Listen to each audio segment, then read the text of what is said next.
control of critical functions.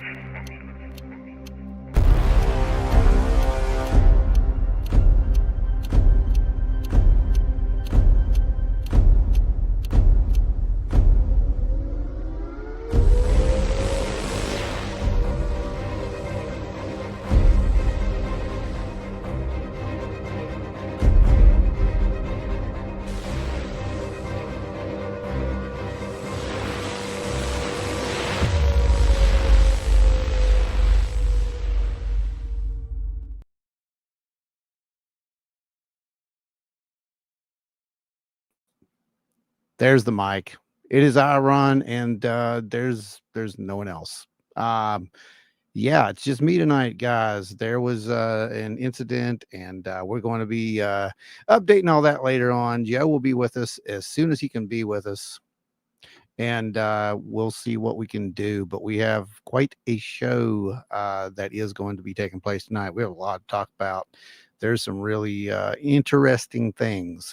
Dave will be joining us here in a bit to go over some of the more interesting astronomy related things that are taking place, and we're going to be looking at some news that dropped. Let's just say that. But before we get into all that, I am going to head over here and do Joe's job and skim the comment section and see what we have. And it looks like we have some incredible people already doing their part here to keep this thing free forever.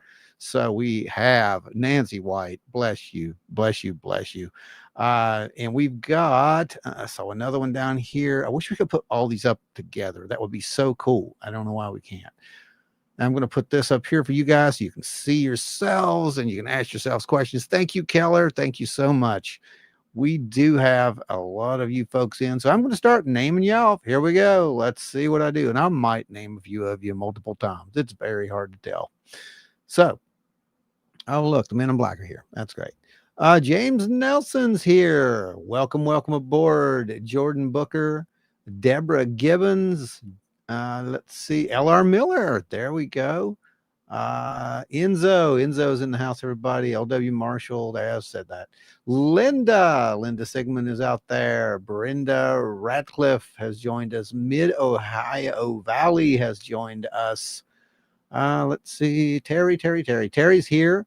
Let's think, he's still going. The Incredible Octoman has joined us as well. LW, yeah, Ada Cox, there we go. Ada's here. Man, you're coming through here fast. Dark Wolf, you're here. Let's see, obviously Nancy's here. Still scrolling, you guys. Well, you're blowing the chat up, that's for sure. Lisa has made it. I can see that. Ms. Trackway's here. Jordan Booker's here. R. Byron, there you are. Yep. Hello, everyone. Missed last week. Went to Salem and the rest of New England. I think people are probably wanting to hear a little bit about that. That's pretty awesome, actually. Rick Skinner is with us. See Rick over here. There's Jen over here. Let's see, who else do we have? Got some new people coming in. Let's keep them coming in. And I am scrolling. LW Marshall, multiple blessings to you, my friend. Anyone else be in Point Pleasant Saturday for the Ghost Walk? What's the Ghost Walk? Because I don't know about that. LW, please give us more info. Keep that up. Let's see. Who else do we have? LR. Let's see. We got you. Ada, I'm coming down here to where we were. I'm almost caught up. Looks like we're caught up. Finally, yes, we are caught up. Lisa, question. Was there a rocket launch this morning? Saw what I thought was one. I'll tell you what, I'm going to start that, and we're going to bring Dave in here, and he's going to get to that, and he will let you know. I know there was one yesterday morning. I'm fairly sure of that, but I don't know about this morning. I can't say. New people, everyone. Let's look at this. New people, everyone be on your best behavior. Yes, LR, absolutely. New people, be on your best behavior.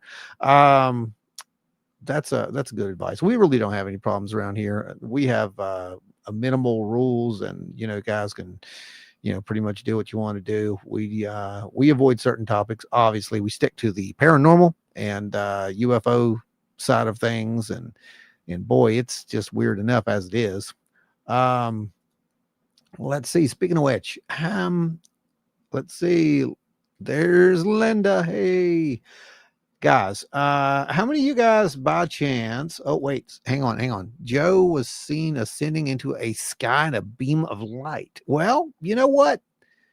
If he was here, we could talk about that. There, I mean, it's possible. It's possible. He's seen some things at this point, and that's probably my fault. And I do feel bad about it sometimes, but not always. A little radiation's good for you, right? Keeps the skin good. So yeah. Yes, Enzo said there was a SpaceX Falcon 9 rocket launch this morning, Thursday, October 16th, 2025 at 5:27 a.m.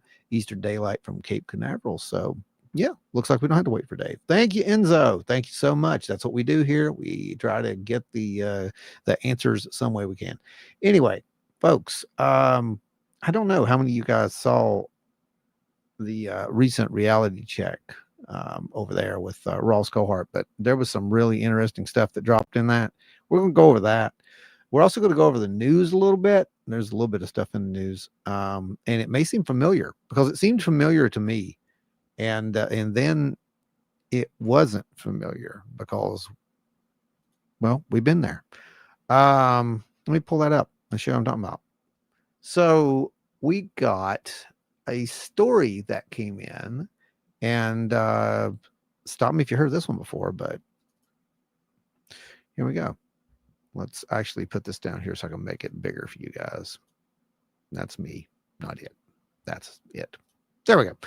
It looks like it's the same story, but it's not. Hidden world under the pyramids, discovery of secret tunnel below Egypt's Giza pyramids, linked to forgotten underworld. Here we go again, right? But look, published date right here, 11th of October, 2025. This was the Daily Mail. And we do know that, sensationalism, etc. But there's a little more to this story. And we're going to go ahead and look at it. So let's have a look at this. And you guys, you can, let's see, remove that. Yeah, let's remove that. Which file over here. And here it goes. So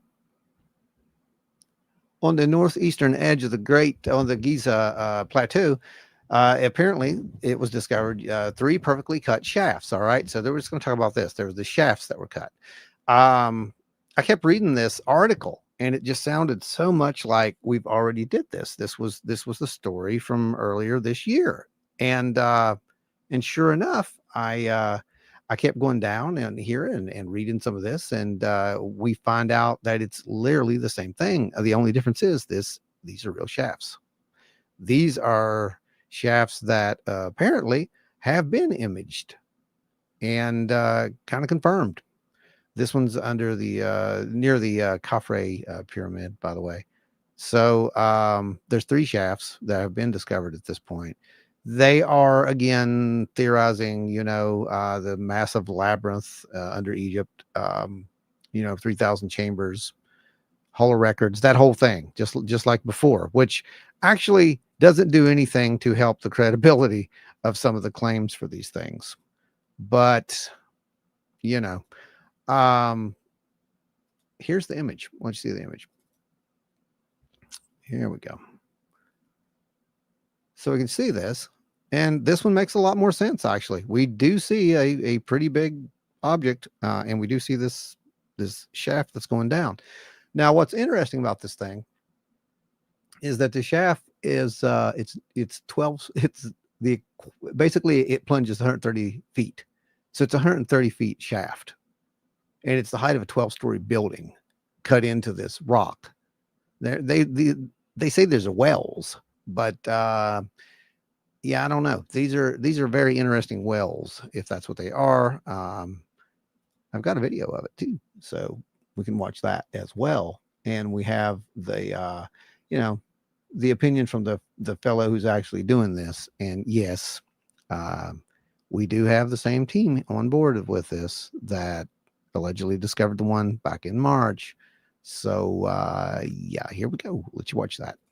Everybody, this is Armando May here with my good friend Said. We are on the Giza Plateau.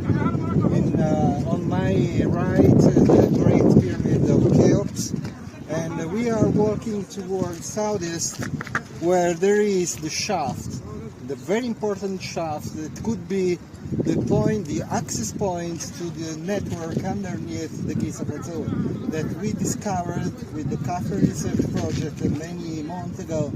In March, we presented the discovery that we made due the application of the satellite technology. Now we walk towards southeast. Come with me here to discover the shaft that could lead us to the underneath, the network underneath the Giza Plateau. The Sphinx, front of me. We are behind the Sphinx. On my left, the Great Pyramid, or the Pyramid of Khufu. And this is another important well that was built on the Giza Plateau. Also, this well is very, very important because this is another access point to the network underneath the Giza Plateau. The characteristics of these wells are the same.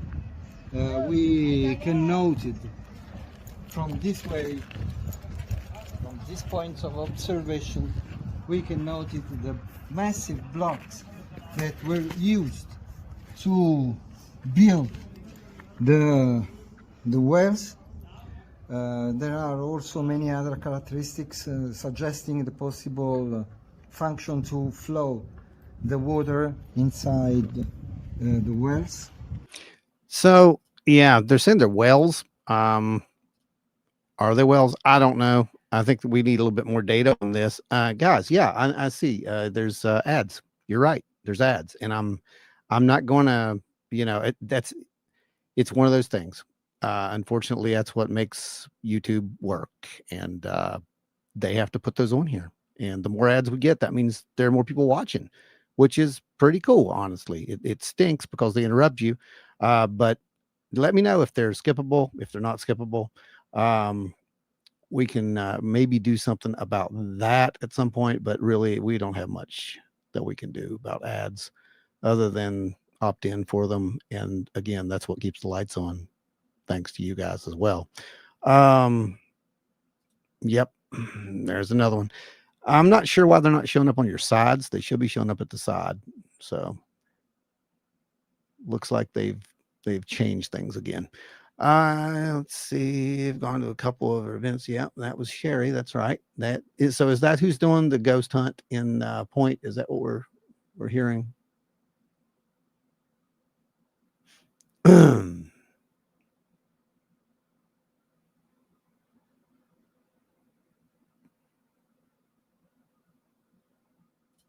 Octo says someone found the foundation of the labyrinth in the 1800s, but they thought it was the floor.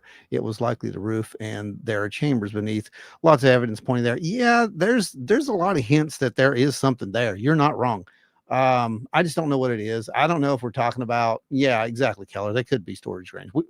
Big storage bins. We don't know what they are. But the fact that we have images like this, that's pretty deep. So I don't know. I don't understand it. And unfortunately, they're not going to let anyone dig. So we're really just going to be talking about this probably forever at this point. It's kind of like UFOs. They're not going to give us the proof of that because there's too much of an issue there, right?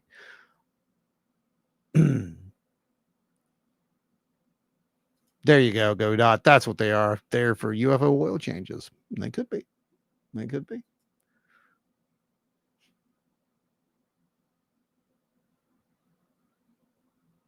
Let's see what else we got. Dark Wolf.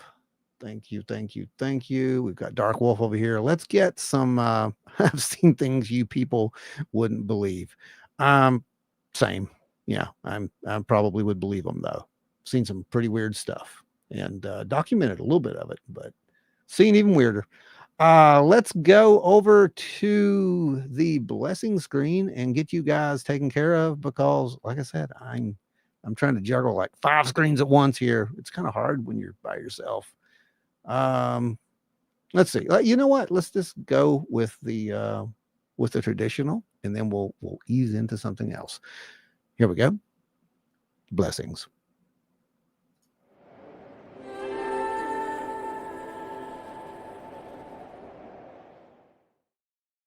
And for all you new people who have no idea what that is, you're just going to have to go back and listen to the first episode of Wild and Weird Radio Live and probably thank Adam Good for that, because I think he's the one who started it.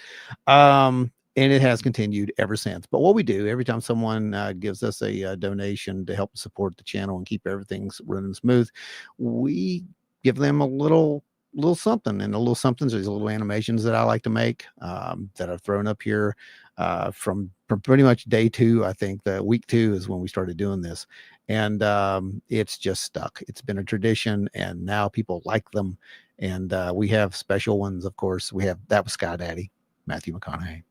And we also have, Sky Jellies and a few other things that show up. So, Sky Jellies, by the way, blessings.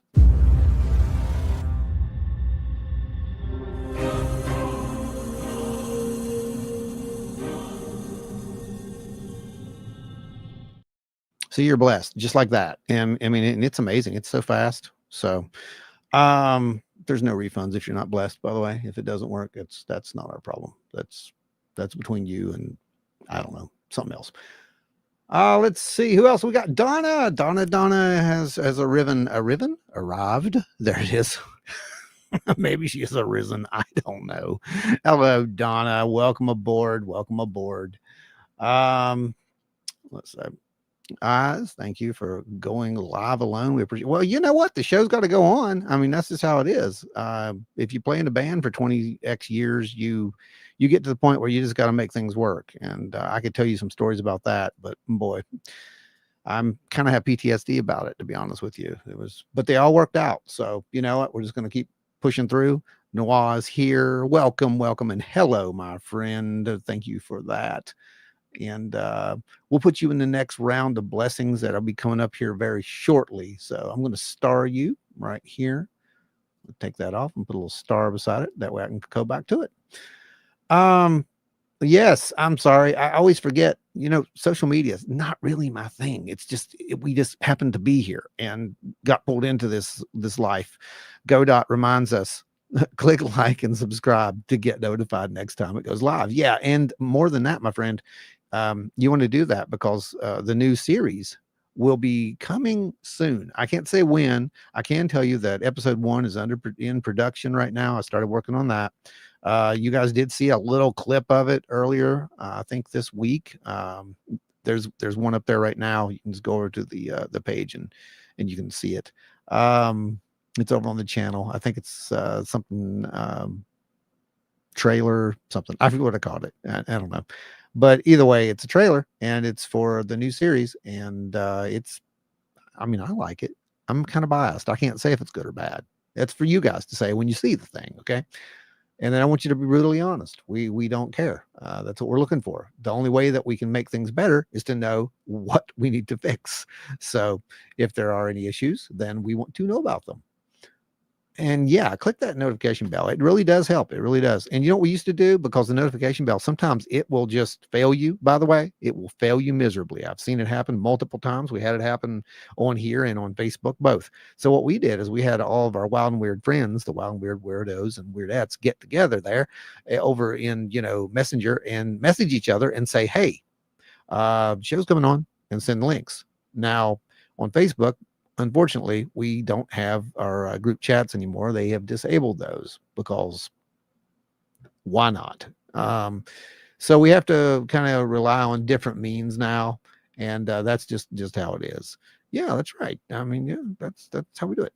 As film post grad trailer was professional, need to insert more clips, images into grainy montage for contrary. Oh, thank you, Godot. Thank you so much.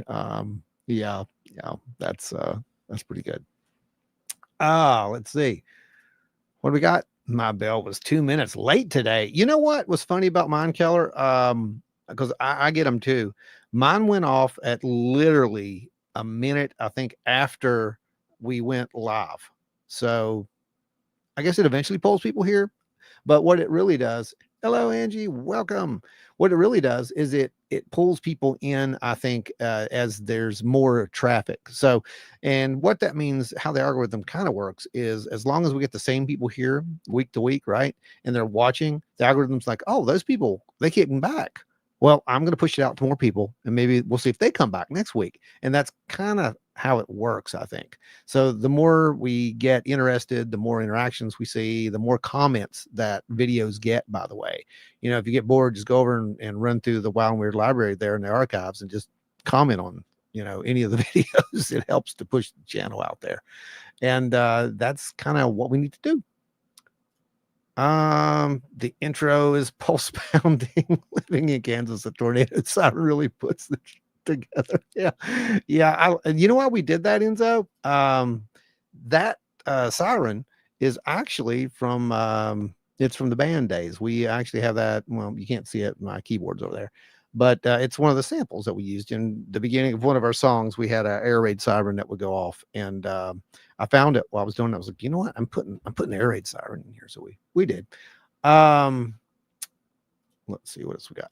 Audio was near perfect. Mystic under layer was cool touch under the FX layers. Go dot. That little bit of trivia for you. When I made the trailer for that, we didn't have the license for some of the other music that it goes into, and so the people at Point Pleasant during the Mothman Festival, when we did their live premiere, they got to see that, but we couldn't show it until recently when we got the license to actually show the rest of the music. But that little opening clip of about, I don't know, the flute and that you hear and whatnot, that's actually me. That whole section I recorded just for this, multiple tracks, and with my flutes, and I think there's oh, what else did I use? I used a native hand drum. I used I can't remember, melodica. Yeah, there's a melodica in there. There's all kinds of stuff in there, and I put all that together, and I was like, you know what? It needs to get really more heavy. So that's when that other music kicks in, and there's the flash and so forth. So very cinematic in that tradition. But sometimes you have to do your own. You have to do your own music, and we got used to that a long time ago. Mine goes off 15 minutes late. There you go. Exactly, Deborah. It's weird how it does, and we don't know why. It's almost like, you know, set an alarm clock, I guess. Hey, there's an idea. There's 36 of you here. Let's everybody make sure we set our alarm to go off at 8 o'clock Thursday, and at least we're here for the very beginning, and the algorithm sees that. And there you go. That's how we'll do it, right?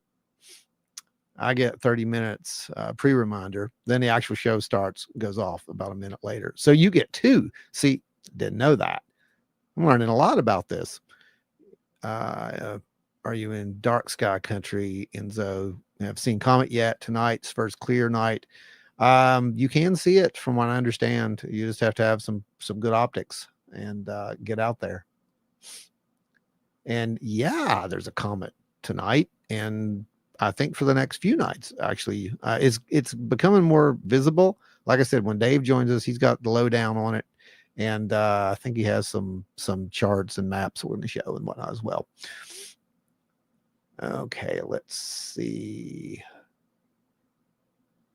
Going through, reading. Enzo says, unfortunately, I'm just outside Wichita, so very bright. Yeah, a lot of light pollution. Know what's weird? I just mentioned to someone how bad YouTube is at notifying people about small creators. No, it's true. It is true. I took one of the surveys this past week, and you know, they asked some good questions on the survey, so I'm hoping that they'll rectify this in the future. But you know, they do provide a really good place to do these things and to get, you know, the word out. The problem is they want you to have this massive following before the algorithm really pushes you out there. So it's kind of like the band days, you know. You have to get a following before you can get out there and play the stadiums and whatnot. That's kind of the same thing. I get it, but at the same time, I don't get it because none of us are going to be getting rich at this, not unless we're making, you know, the fake stuff, which is what a lot of them are doing.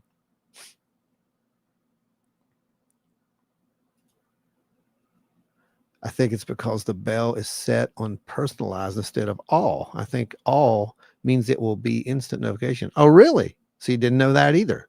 Again, take notes, guys. We're learning things here. We're going to beat this because the goal. Oh, sorry, Deborah. I did not see that. Oh, we got a super sticker over here. Put that up there. Maybe I did. I don't know. Either way, it's up there now. Wineberry Hollers joined us. Welcome, welcome, welcome. All right. I think I'm caught up. Yeah, I'm caught up. Okay, so yeah, so we're trying our best to get out there. We're trying to push past the 3,000 mark. It goes up, it goes down. You know, we settle out every week. We go up 5, come down, you know, 4, and then we go back up 10. So it's just out there. And I think that it's not just people leaving or unsubscribing, because how many people really do that? It's mostly people who are just getting unsubscribed. Like the algorithm does this, and I think it tests you. I think it's like, oh yeah, you sure you want to watch that? Okay, let's find out. And then you have to go in and say, yeah, I do, and subscribe again. So if you know, check and make sure that you are still subscribed. That's number one. But we're trying to reach the 3,000 goal. I know there's a lot of people want, you know, 10,000, 1 million, whatever. I'll settle for 3,000 right now because, you know, this is more than we've ever had. And the more we get, the more we will get. So that's the goal. Let's see. What do we have going on over here? Oh yeah, the clips, right? So how many of you guys did watch the Ross Cohart reality check thing with the new whistleblower?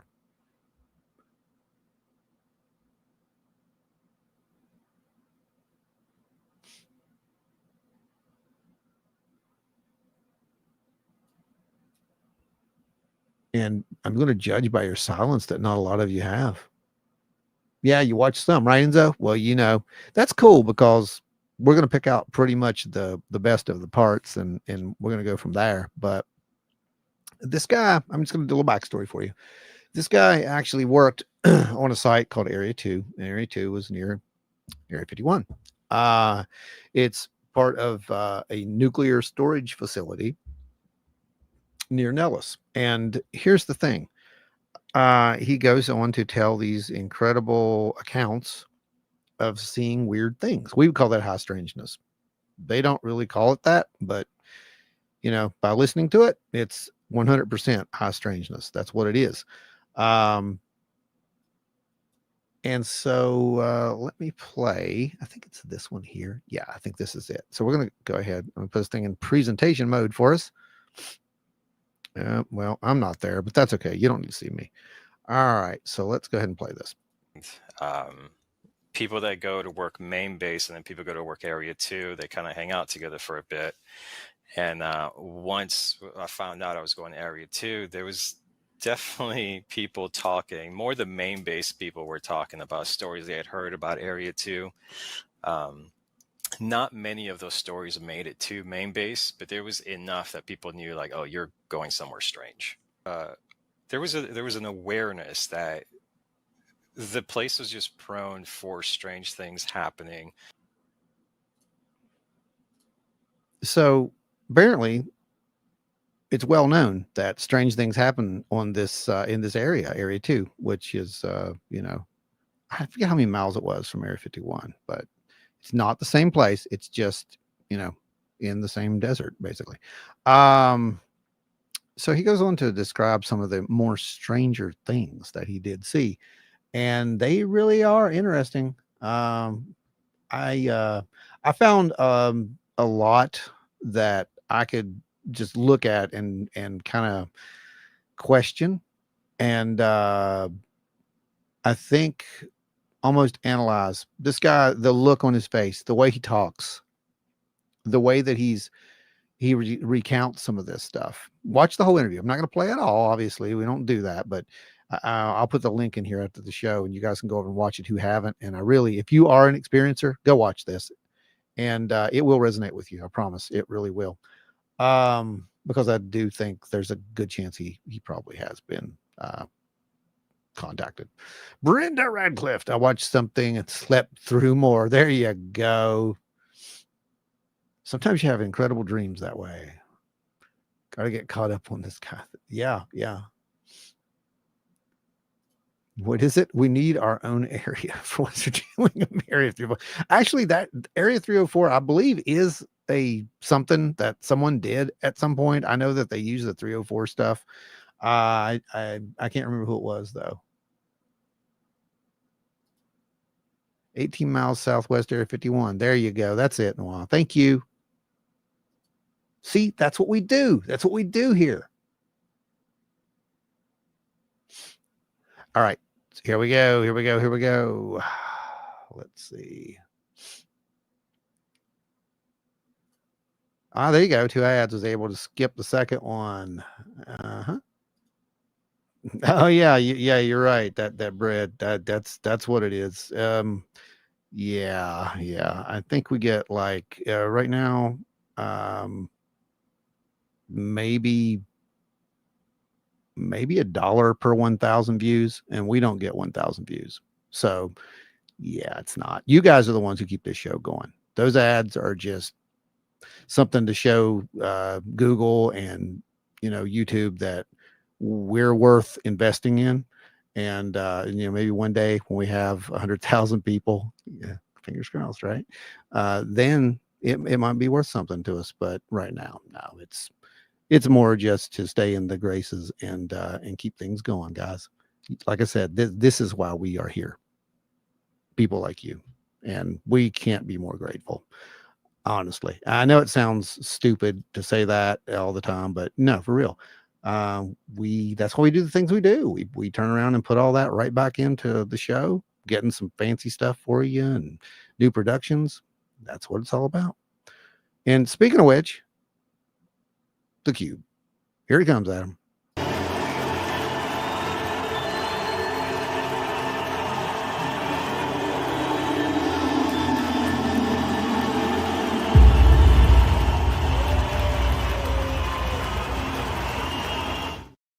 It's still one of my favorite ones, by the way.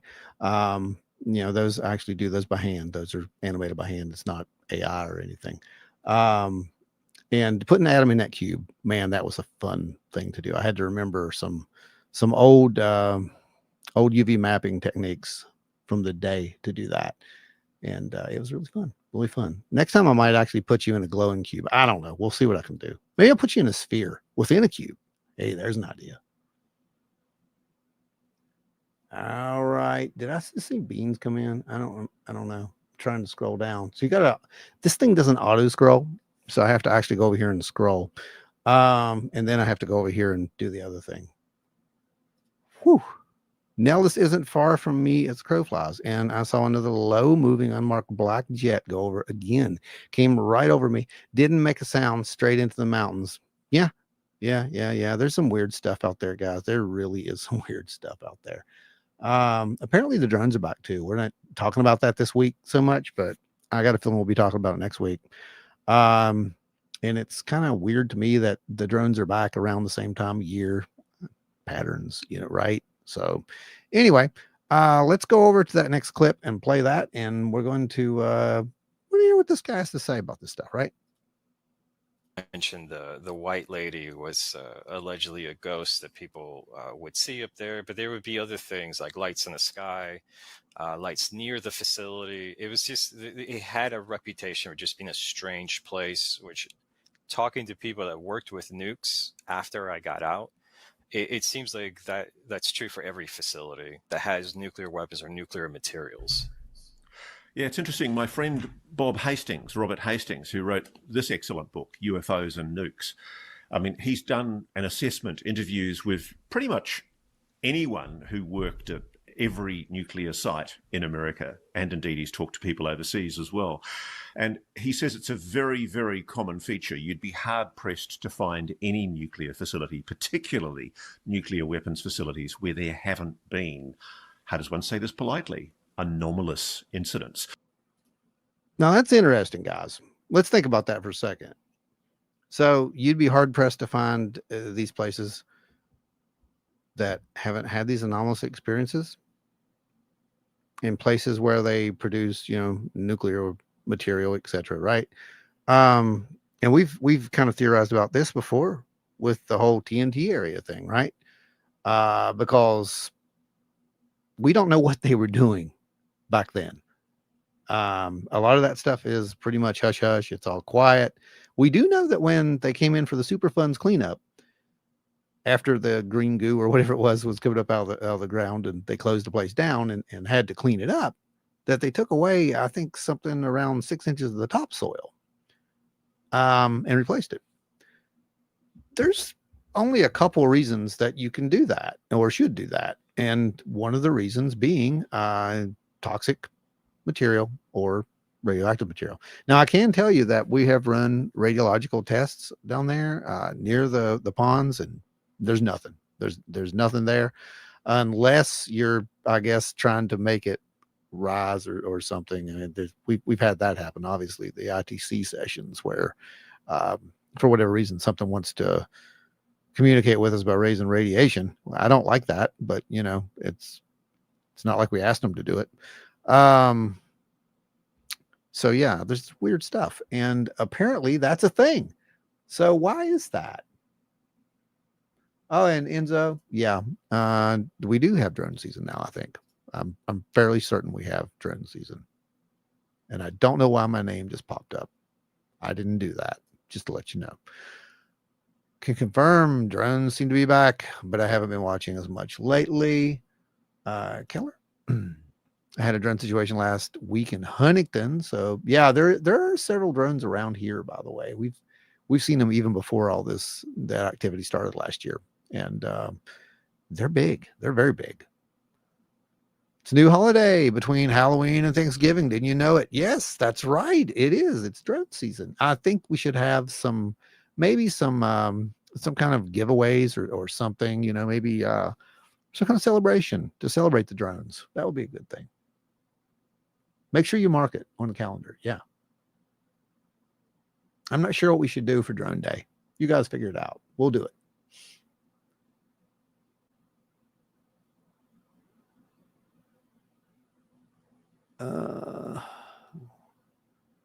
There you go. Just skip those things. That's exactly how you do it, Nancy. Thank you so much. That's exactly how you do it.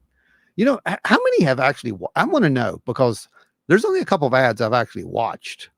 And I know these algorithms are supposed to know what we want to see, but I keep getting targeted with some weird stuff. I mean, I don't want to see it. I don't care. That's not my cup of tea.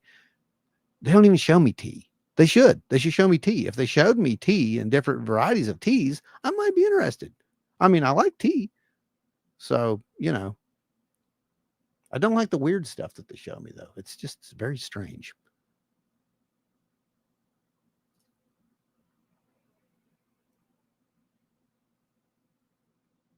GoDot. Yeah, they're attracted to like moths to a flame.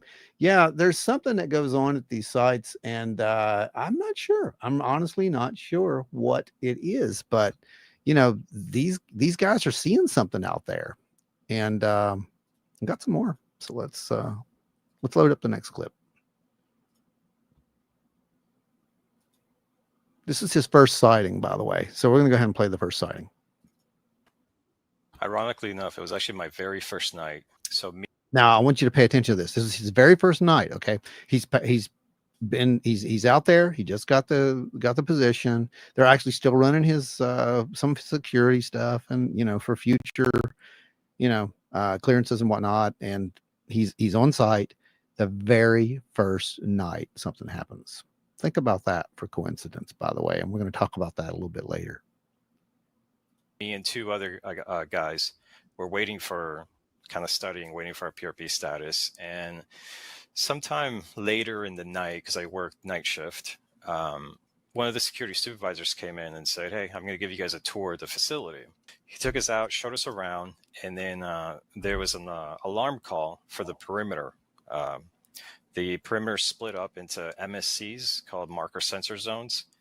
And there was a alarm call to an MSC where we could drive to and get a nice line of sight to. So the security supervisor was like, "Oh, this is perfect. You guys will get to see how we respond to alarms and how you do a walkthrough." We drove up to the top of this hill where we could oversee a significant amount of the fence line. And as soon as we got out of the truck, it was obvious that, or the Humvee, it was obvious that something strange was going on the fence. I remember looking over to the fence line, and at the specific MSZ that the alarm had been called on, there was a bright white light that was hovering right over the third fence line, so the innermost fence line. Okay, so here we go. Now he's seeing these weird lights. Now pay attention, okay? Let's pay attention to how this how should I say it? How it escalates, right? Because we've seen things escalate. If you watched our stuff, you know they escalate. They started as balls of light. They started as sounds, moved up to possible Bigfoot type things, turned into balls of light, and then all of a sudden we're chasing things in the sky, and then weird signals and so forth.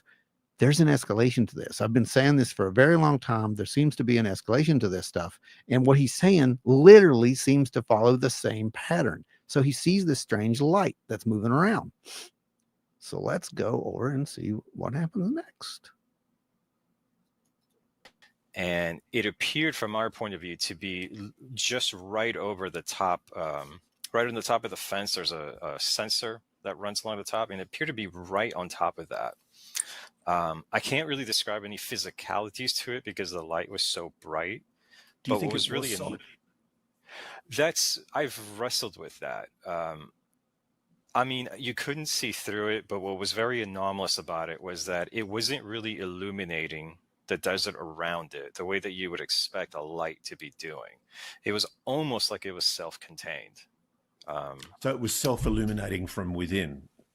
Yeah, and yet somehow it was able to control the light it was giving out so that it didn't illuminate the desert around it the way you would expect such a bright light to do. So self-illuminating anomalous phenomena. Again, things that we have witnessed, and it's moving around and, following the fence line, I believe is what he says. And it veers off at some point. So it kind of rules out a lot of things. I'm just going back and checking over here now. You guys have been talking about tea. It looks like it got you fired up on the tea. And I see a lot of really good ideas for tea. I see a creme brulee from T2 is great. Oh, really, Adam? That sounds amazing, actually. Adam is actually in charge of the Wild and Weird catering when we're on set out there filming. He has the distinct job of making sure that I have coffee, and he does a very good job of it. He makes incredible coffee. What is that? Okay, all right, here we go. And okay, I'm going to take off right here, somewhere beyond the T. Here we go. Sasquatch Paranormal Wineberry Hour. Sounds exactly like what happened here. Yeah, it does. It sounds like an escalation of events is what it sounds like. Okay, so we can't get away from the T. Miss Trackway. New obsession, blueberry popping Bona in iced tea. What? You mean boba, right? Because, oh my God, that sounds amazing, actually. We need to know Ron's favorite tea. I like green tea. I mean, I honestly do. I think that's probably one of my favorite teas. But I like it a little sweet, just a little sweet. And then you'll win every time if you just get me some boba tea. I don't really care what it is.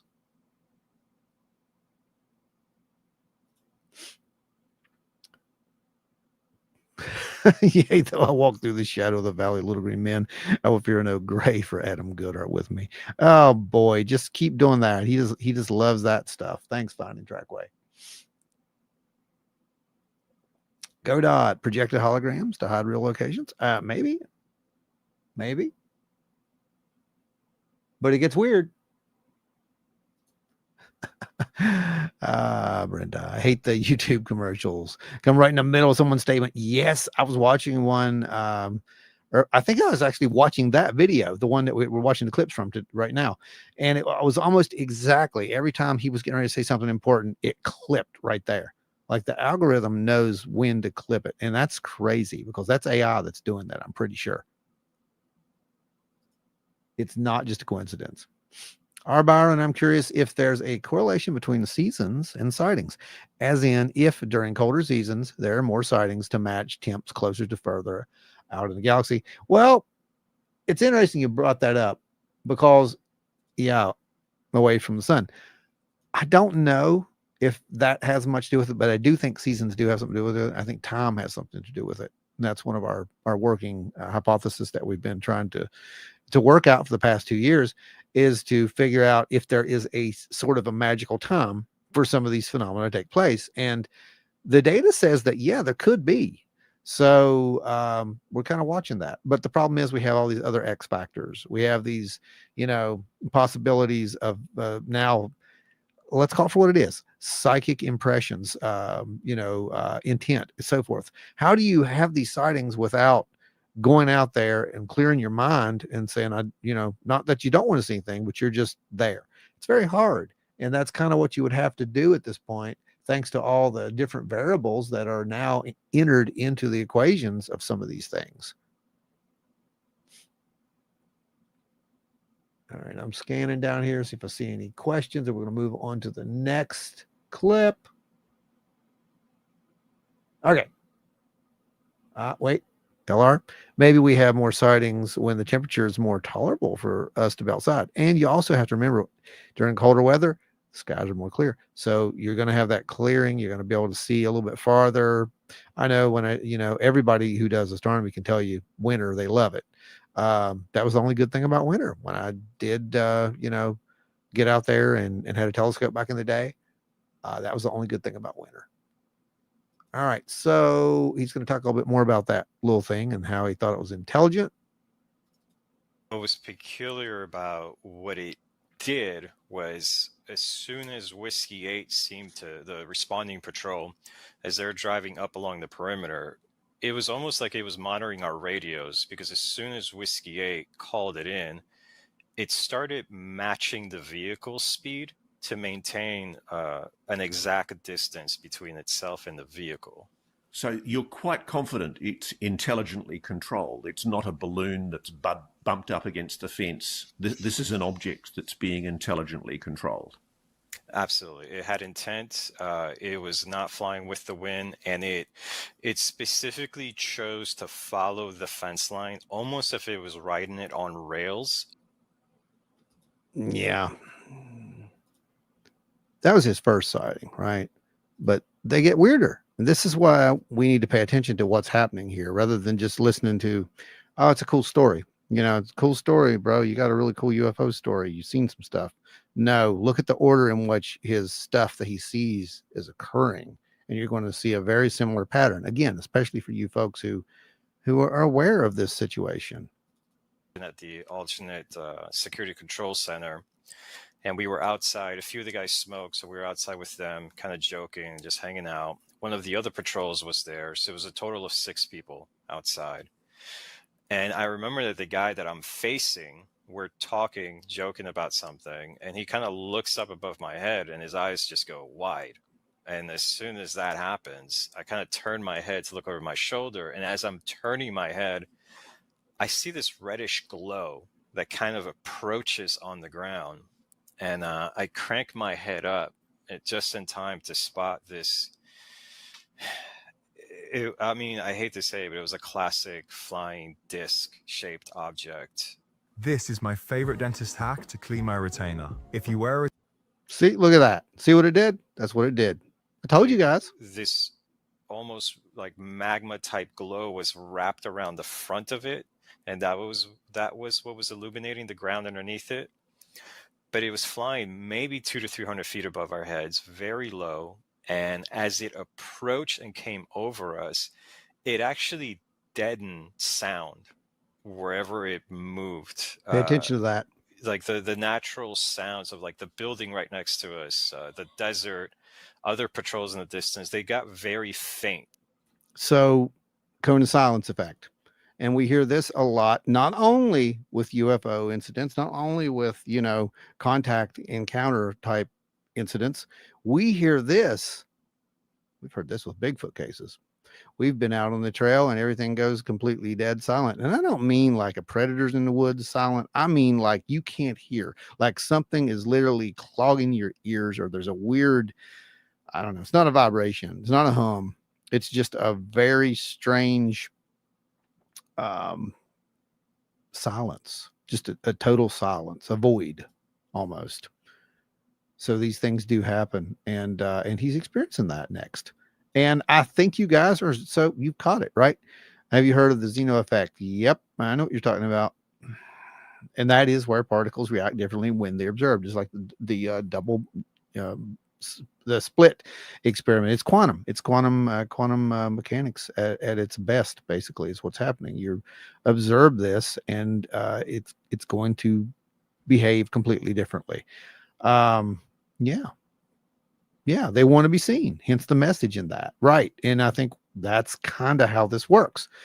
But it gets really strange with this guy. It's not kind of like it was with us, where this thing just seemed to be like, hey, notice, look at me, and oh yeah, here's the frequency you can look at me on. It gets really, really weird. More we focus, the pathways are created. Yep.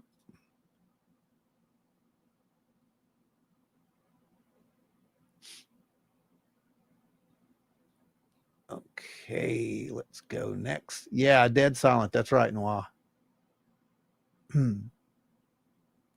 All right, let's go to the next one. And it's really the same one. He's just going to be telling you a little bit more about this. So we had this weird silence first, right? The thing flies over. Well, the next part of it gets even stranger. So listen to this. So the object came right overhead, and you could tell it was losing altitude because it was dipping down lower as it came and passed over us. As soon as it was clear of us, that's when sound returned and you could hear everything normal. We immediately got on the radios. By the time we got the first radio call out, the object had cleared the perimeter fence line, and it seemed to go behind this area that we call the bluffs, which is what kind of blocked us from view from the rest of the desert. And once it went down behind the bluffs, there was a massive flash of like orangish reddish light, and it was so big that all of us kind of braced ourselves, because we honestly thought whatever this thing is, it's just crashed. So it gets weirder. Now they're seeing this thing come overhead at an angle. It goes down. There's a bright flash. They think this thing crashed. They're getting ready to get knocked off their feet. And like, it's such a huge explosion, we're going to get knocked off our feet. So it was definitely not a conventional aircraft. It had no wings. It was a perfect disc-shaped object. Any windows, lights? We only saw the underside, and the underside was perfectly. And so you hear this massive explosion. Was there a concussion? Was there a physical force from the blast? So that's the thing. We didn't hear an explosion. We saw, as soon as it went under the or behind the bluffs, and again, it was definitely on a downward trajectory. We saw the bright flash of that orangish light. There was no sound, and we braced ourselves. There was no sound. There was no concussive force. There was nothing that you would expect. Nothing. So here we get, the phenomena ratcheting up to where things don't make sense. That's common. That's very common. And now you're questioning yourself, like, what did I see? What does that mean? And I think that's what's happening here. These things are building, because we're going to actually skip this one. You guys want to hear it, you go listen to the whole thing, but I'm going to skip to his next encounter, because that encounter happens coincidentally at the same spot where this little bright light goes down and there's nothing there, because there aren't coincidences. Jen, yeah, I think Joe's face in the clouds wasn't just accident or pareidolia. Yeah, that was weird. I mean, that was weird. That's all I can say about that. The timing was phenomenal, and it was just like a cosmic joke. That's what it was. It was just like someone got a good laugh at that. And You know, and what's really funny, if you think about it, if you look at the chronology of what happened after that, things really kicked up during the next few investigations and pointed us in the direction that we are right now. And it's gotten even stranger. So yeah, I don't know. I mean, logically, I have to say pareidolia, but looking at the other data, nah, probably not. I don't know. This thing can do whatever it wants to do. That's what I've come to figure out.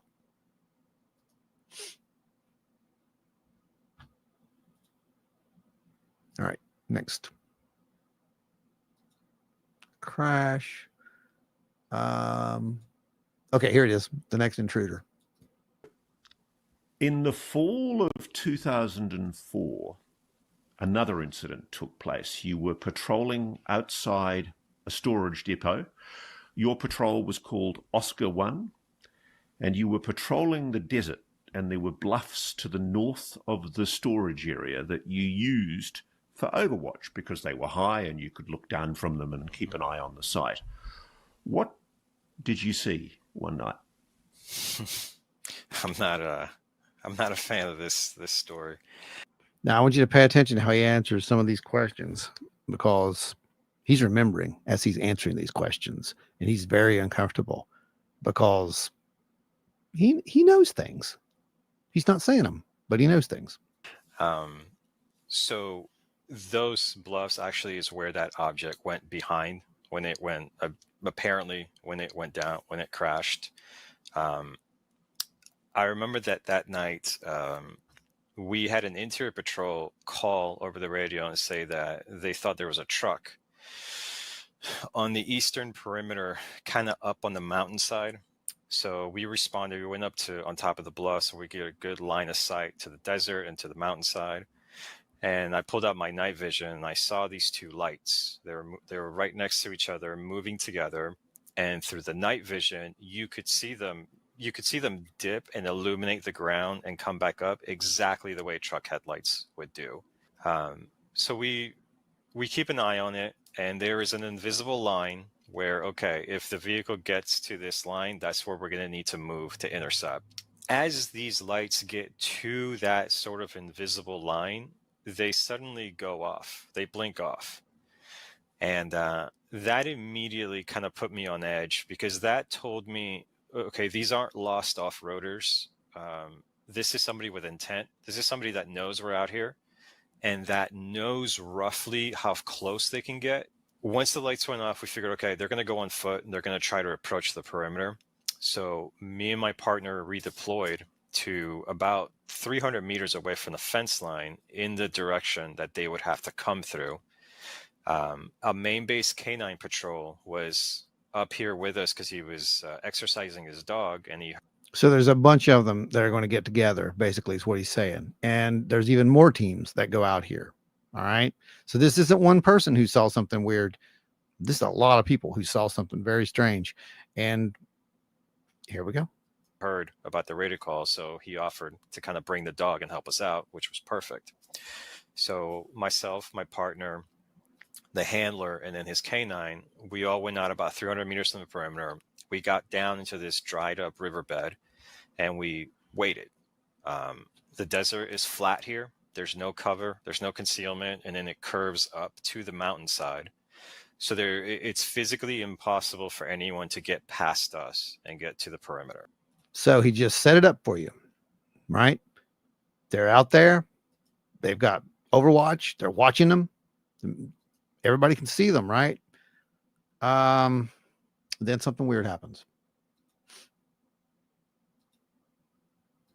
Whatever these lights were, they were interested in us. They were not interested in the facility, because we were about a good 300 meters away from the fence line and from the outermost fence line. We were out in the desert.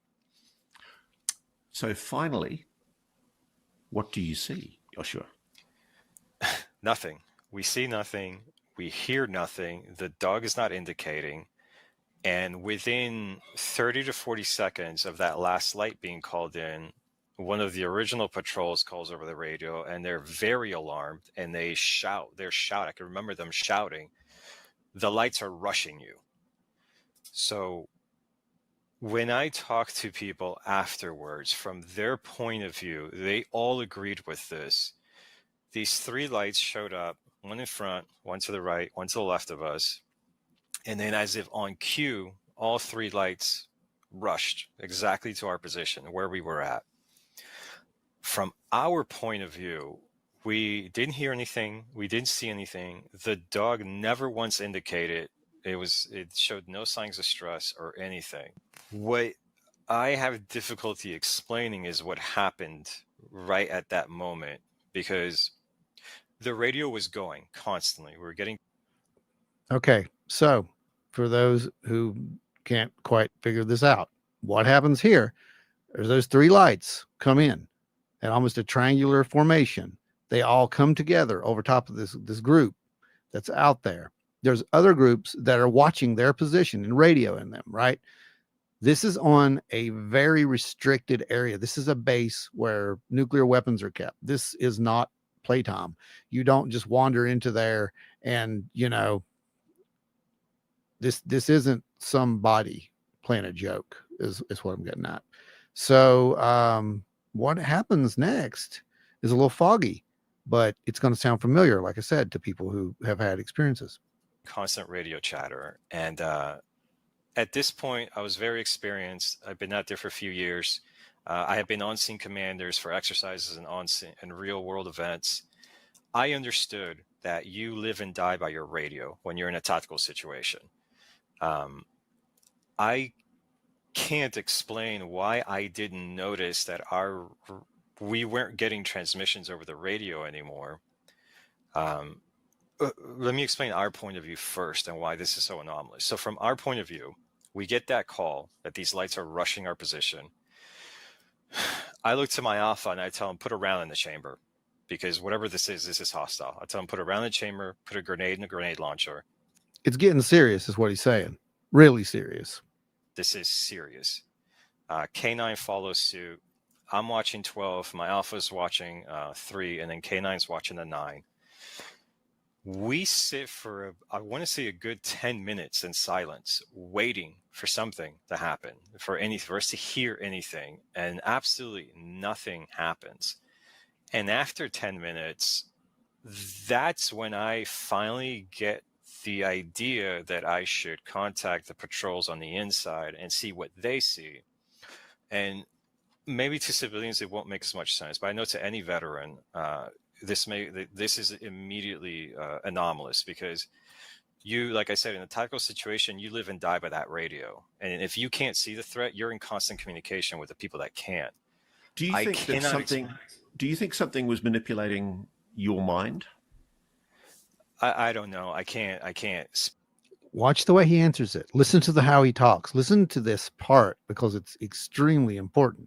Speak to that. Is that your suspicion that the way that you didn't think about using your radio or noticed that the radio wasn't working, that is anomalous, isn't it? It is. And as much as I don't have any evidence for it other than what I experienced, I have to say that yes, something very much influenced the three of us to not think about it was almost like, I mean, we didn't even realize that we weren't getting radio transmissions anymore, even though right before that there were constant radio transmissions. So we didn't even realize our radios weren't working. We weren't hearing the radios, and I carried my radio right here next to my ear. It's impossible I wouldn't have heard it. I can't explain why I sat there for 10 minutes as a seasoned on-scene commander already to numerous incidents and did not think once to call the other patrols on the inside. So there you go. I think several of you got it. Oh, welcome aboard, Ashley. I see you out there. Keller, thank you so much. Let me grab you a blessing really quick here. How about, this is a peaceful one. Let's do this.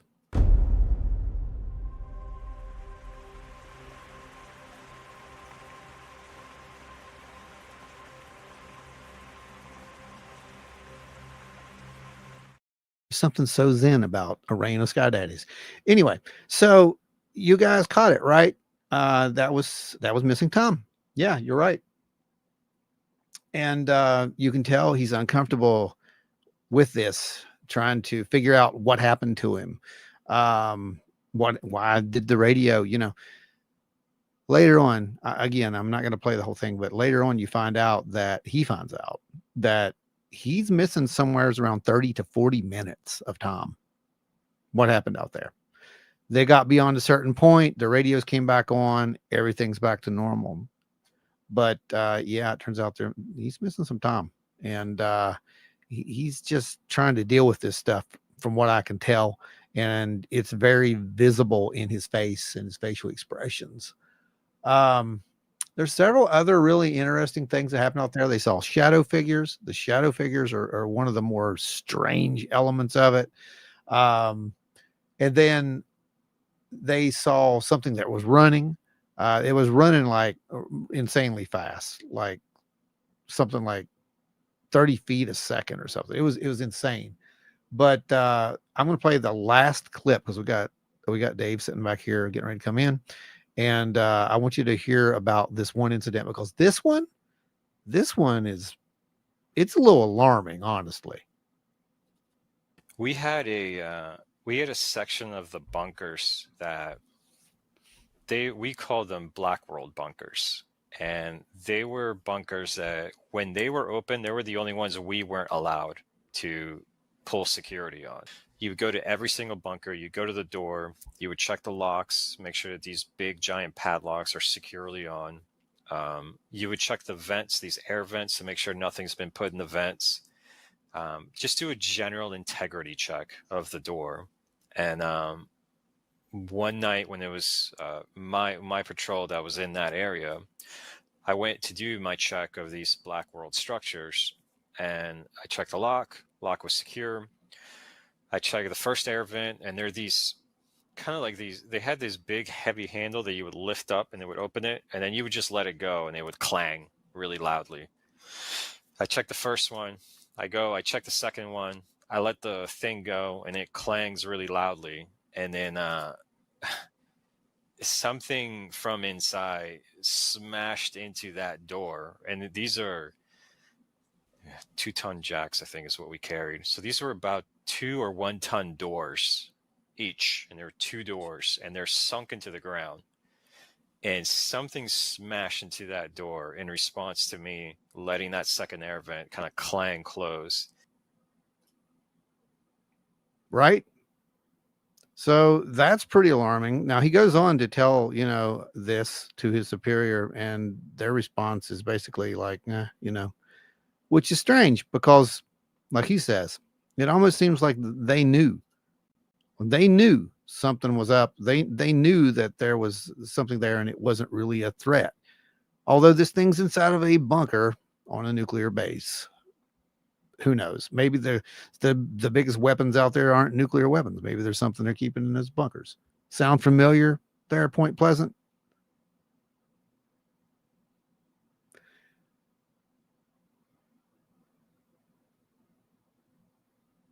All right, we've got Dave sitting over here in the wings. I've also got Adam Good standing back here in the background. We're going to bring these guys out, and they're going to man the rest of the show, and kind of fill in for Jose. Hopefully we'll get an update from him here in a little bit. He had a little bit of an incident earlier. For those who don't know, everything's all right. He'll be back. Don't worry. But it's something he had to take care of.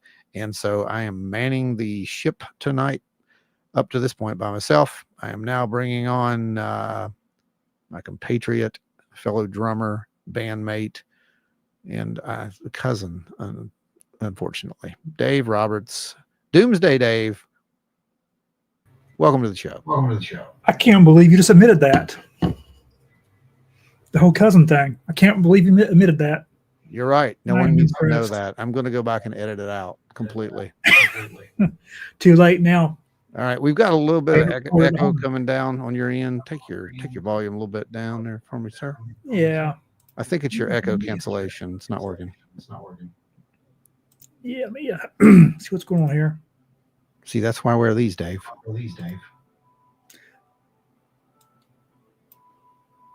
How's that? Check 1, 2, 3. Nope. That better or not better? Not better. Oh, okay. Let's see what's on here. Hang on one sec. I'll be right back.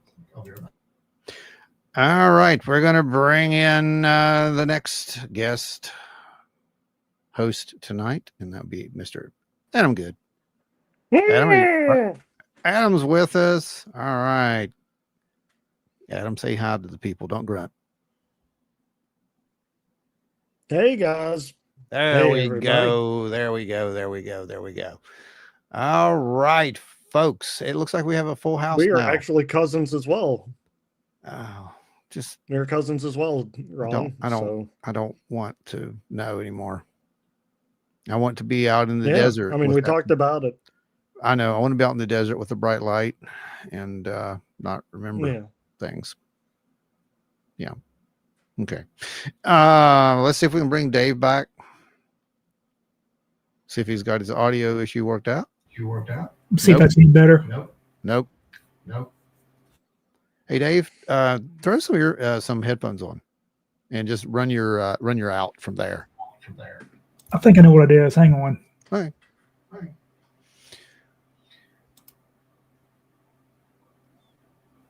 All right, Thank you, Jordan. Booker. Blessings, and I'm gonna mute you just for a sec, Dave, till you figure that out. Okay. All right, let's go back over here and let me pull Thank up you, Sky Blessing's Daddy. screen. You want it? Which one you think we should do? What do you want to do?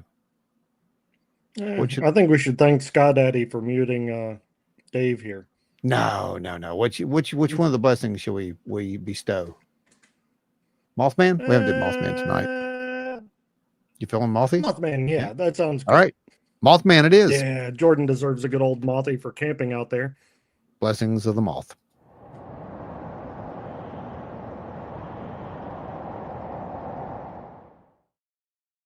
All right. Now let's bring Dave back and see if he's got his audio issue fixed up. David? Nope. Thanks. See here. All right. Keep working on it, Dave. I have faith the in echo you. cancellation. Yeah, the echo cancellation is corrected. That is. Wait. Nope. That didn't do it. Yeah, because my echo cancellation is corrected. It's selected. Yeah, that's weird.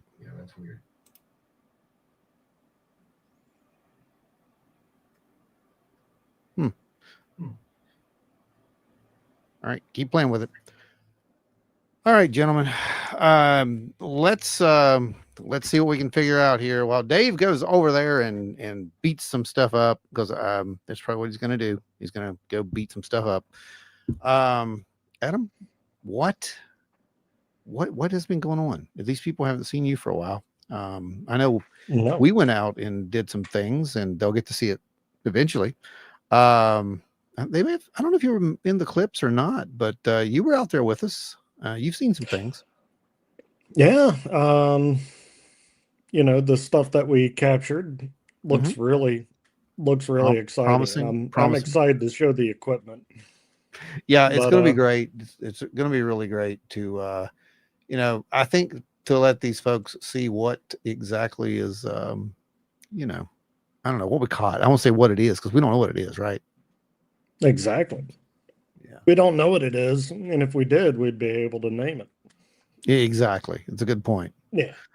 Jordan, I just caught that, by the way. Oh, great. Doomsday Dave is here. The bottom is about to fall out. It's so true. Let's see. Has the bottom fallen out? Dave has. Yeah. I'm here. All right, David. Like I said, just find some headphones and try that. It's worked before. It might be okay now. It's not. It's not. No, I mean, we've talked about how much we hate the marrow in Dave's bones. You have. That's been documented. He has documented this, Dave. It's actually on documentation. So it's okay. We all get along. And I mean, it's holding true right now. Right. Sure. I love you, Dave, but the marrow has to go. All right. Here he goes. He's going to do it now. Now we've got him motivated. All right, folks. So anyway, I want to just touch on this latest witness, Joshua's claims there, right? If we, all right, you watched it, Adam. The way that he is handling himself, the way he's handling the questions, the way that he's kind of emoting, right? All that's classic, right? I mean, he's dealing with something that he doesn't quite remember or he doesn't want to fully share. Correct. I mean, he's being cagey, and I think with good reason. Yeah. And at the end, I did not put this on here. I want you guys, like I said, to go watch it. But at the end, it's right at the end where Ross is getting ready to wrap everything up, and he's kind of going into this downplay, right, to wrap things up. And he's like, "Can I say one more thing?" And he gives this little. It's coming straight from him too. It's not written. It's not a script. He's just saying it. And it's basically, how we need to start taking these things seriously. There are folks out there who are seeing things, and not just on military bases, but in bedrooms all across the country, etc. Talking about little kids seeing these things and, how everyone's having these experiences, and we need to take it seriously. And it's just a great way that he says that. And, I definitely go watch that, because that's something. That's a really good message, I think. Let's go see if Dave's got this figured out yet. No, I mean, like, that's the point that. No, he doesn't. No, he doesn't. But yeah, that's the point, right? I mean, these things are happening, and we. No, I mean, that's the point I was making a while ago. Is that, I mean, like, anytime that someone's like, like a kid comes to you and says, like, "Hey, Mr. Johnson down the street has been touching me." There's pitchforks and torches out there. Right. But, a little kid is saying, like, "Hey, there's some entity coming in my room that doesn't look like a human, and it's just go back to bed, Billy." Right. And it doesn't make sense just because we think it doesn't exist. Like we're going to wish it away, because we don't want it to be there. And that's the whole phenomena. I mean, up to this point, we know this. And what's amazing to me is to see how the attitude has changed, but it's internal. It's not external. Everybody's waiting for this. Go ahead. Well, I mean, like, I'll go back on what I said. I mean, like, we will be dismissive about people. I mean, in extreme cases, like, no, there wasn't this going on in your home or something like that. Like, I need proof that Mr. Johnson was beating his wife or something. Sure. And they'll make a big, long, drawn out thing and discredit the witness. So, I mean, maybe we need to be taking on more of a listening ear to people. Yeah, I'm not really sure exactly what or how to fix this, but I can tell you that we have a lot of folks out there right now who are waking up to the point where they know they're not going to get it from the government. They're not going to get this disclosure from the government. They're not going to tell you anything other than just to drag you along pretty much for the ride at this point. And I think that they're seeing disclosure, though, Adam. I think that we are it. And when they hear these stories and they see things like that, it doesn't matter if it's a guy at a nuclear missile facility or if it is the kid down the street. You're saying the same things. You're having these same things. You don't know each other. How are you doing that? There's something there. So we can't just conveniently just keep saying this is not happening. This is not happening. This is not happening. Well, a friend of mine that works in the Justice Department, he said, I could make a case on Federal Hill for that disclosure's already happened, and this was 3 years ago. It has. Yeah, it has. I mean, like, the admissions already happened. It's the apathetic view of the general public and constituents. Those of us that believe, and the rest, are going to need evidence beyond physical. Which is as fine. They always do. But the evidence is there. That's my point. It's not even about belief. Exactly. You've seen it. You've been there with us, and you've seen, You've seen what we've seen. You've seen the multiple validations on multiple pieces of equipment at this point that cannot be ruled out by just chance or faulty. You know, it's there.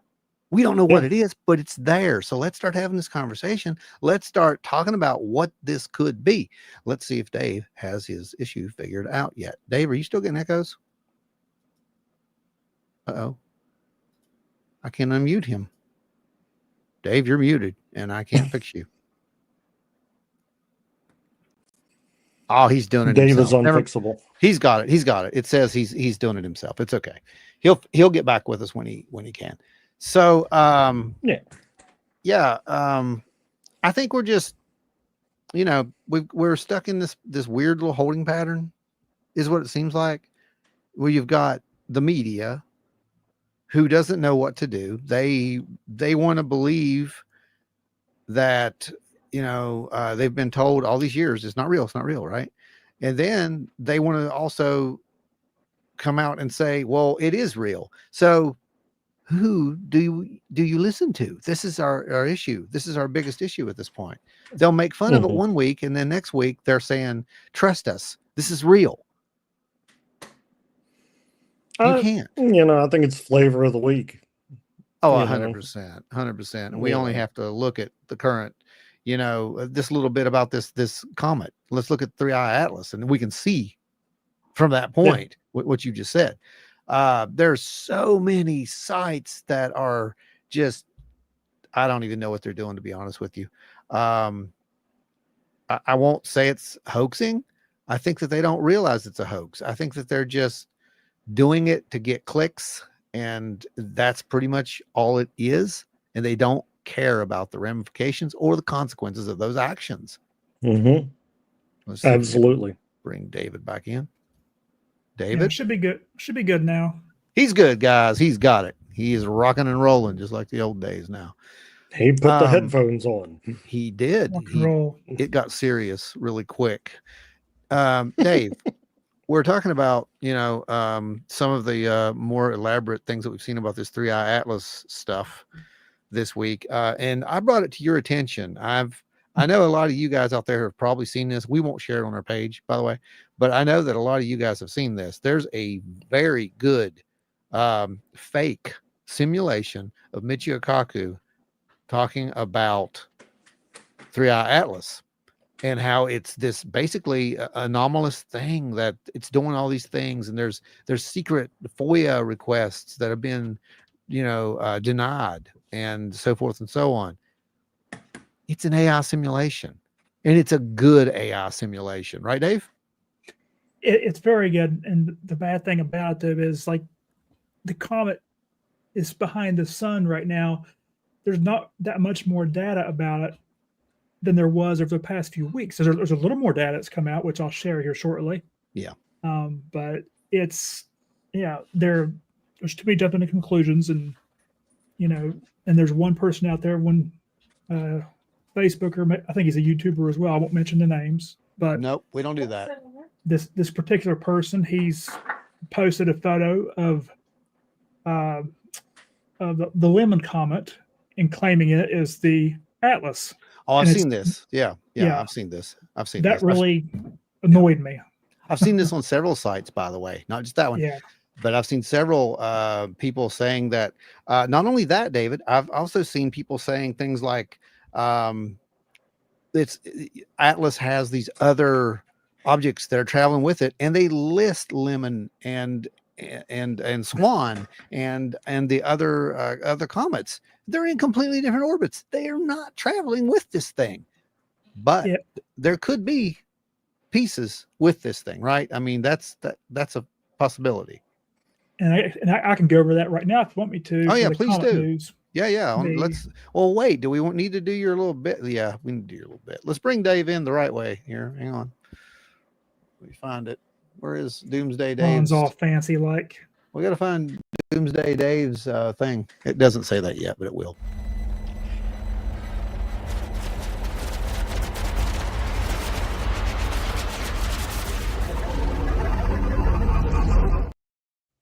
welcome to What's Up with Dave Roberts, where we figure out what in the world is going to smack into the earth this week. Dave, what's going to smack into the earth this week, if anything? Well, the people that are watching, because you still haven't changed it to Doomsday, Dave, it still says with Dave Roberts. So It's okay. It's okay. They know. people will be like, "What's They're up?" on the inside. They're on the inside, buddy. They know. They know your true nature.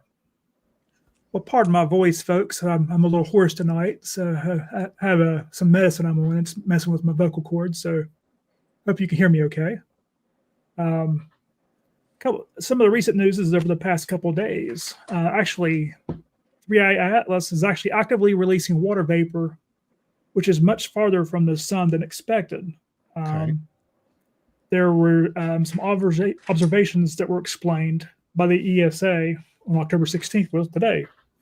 The latest bizarre observations of interstellar comet 3i Atlas explained. So the article goes over this. More strange observations about the comet have come to light. Earliest pictures show no coma, but it is not releasing water like a fire hose. Of course, now it is. Huh. From previous images from Mars 3i Atlas, likely only appears elongated because of the stacking of the images. So in astrophotography, and it works for the same for these telescopes that are space-based. They stack the same way I would when I'm doing this as my hobby. And you take all those images and stack them together, and the way they stack, if they don't track a certain way, they're going to get more elongated. And that's how they're explaining the Perseverance image. They said that actually was 3i Atlas that we weren't sure about before. It's just the images and the stacking elongated it.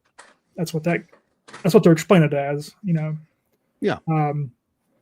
The ESA's ExoMars telescope, it had showed no tail. It captured a white ball of light zooming through space at a distance of about 30 million kilometers.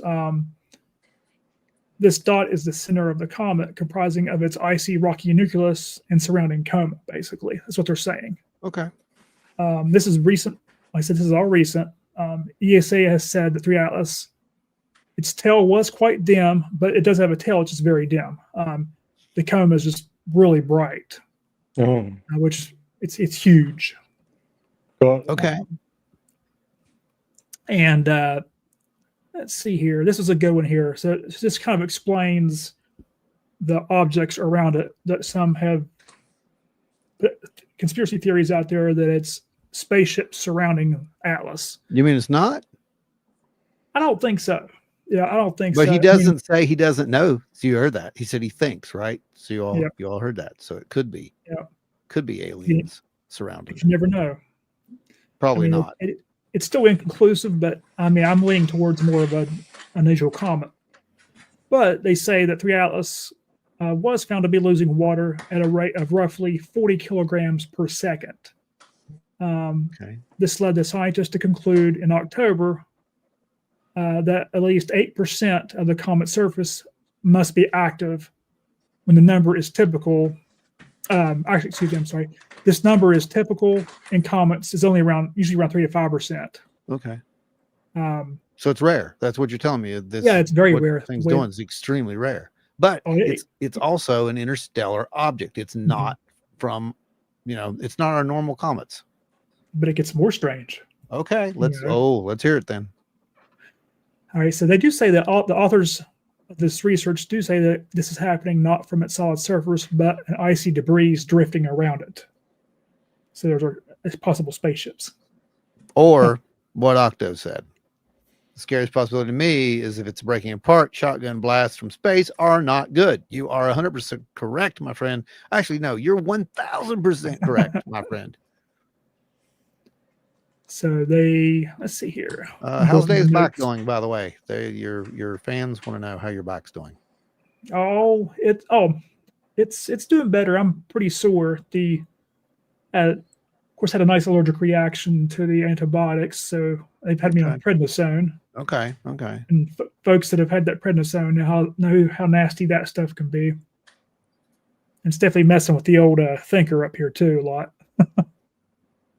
Well, that makes sense. So, What's your calling this, David? Still at this point, we're talking about just a really strange rock. Is that it? I mean, as far as you're concerned. Well, here's the thing. Avi Loeb has looked at this. So there is unusual nickel and cyanide emissions that have been detected around the object. Saw that. What could that mean? Pretty weird. They don't really know, actually. Okay. Nickel emission, but no evidence of iron. And iron is usually in all comets. So that's what's unusual about it. Okay. It's a new paper basically flagged a prominent nickel emission, but no evidence for iron in 3I Atlas. Okay. Let's see here. What about this whole talk about it being hollow and there's spaces in between? And I mean, would we even know that? Could we? We don't have any instruments. There's no way they can know that right now. Do that, right? It's only speculation. Even scientists can only speculate on that at this point. Okay, so we can just push that aside and say that's just people making stuff up, right? Until it reaches close to Jupiter and the telescopes that are out in that area get images of it, which will be that's when it's going back out, right? Yeah, that should be very high resolution images compared to what we've seen. I got you. So that's sometime next year. Yeah. Okay. So there's a photo that I sent you. I don't know if you have it, if you can put it up. Where'd you send it? It'll be actually in our Facebook chat. Okay. It'll be that spectroscopic image. All right, let me go grab that. It may not mean much to most folks. But I'll explain as best as I can. So basically, the spectroscopic observation with the Keck 2 telescope in Hawaii, it revealed the distinct nickel and cyanide emissions surrounding the object. They were extending several hundreds of kilometers from the nucleus, and you can kind of see that, though we wouldn't know what we're looking at really. Where did you send it to? I'm looking. I'm not seeing. Go past the streaming link up above it. Oh, it's above it. Okay. Yes. Okay. Right. Is it the weird circle one? Yes. Okay. Yeah, that was just taken over the past couple of days.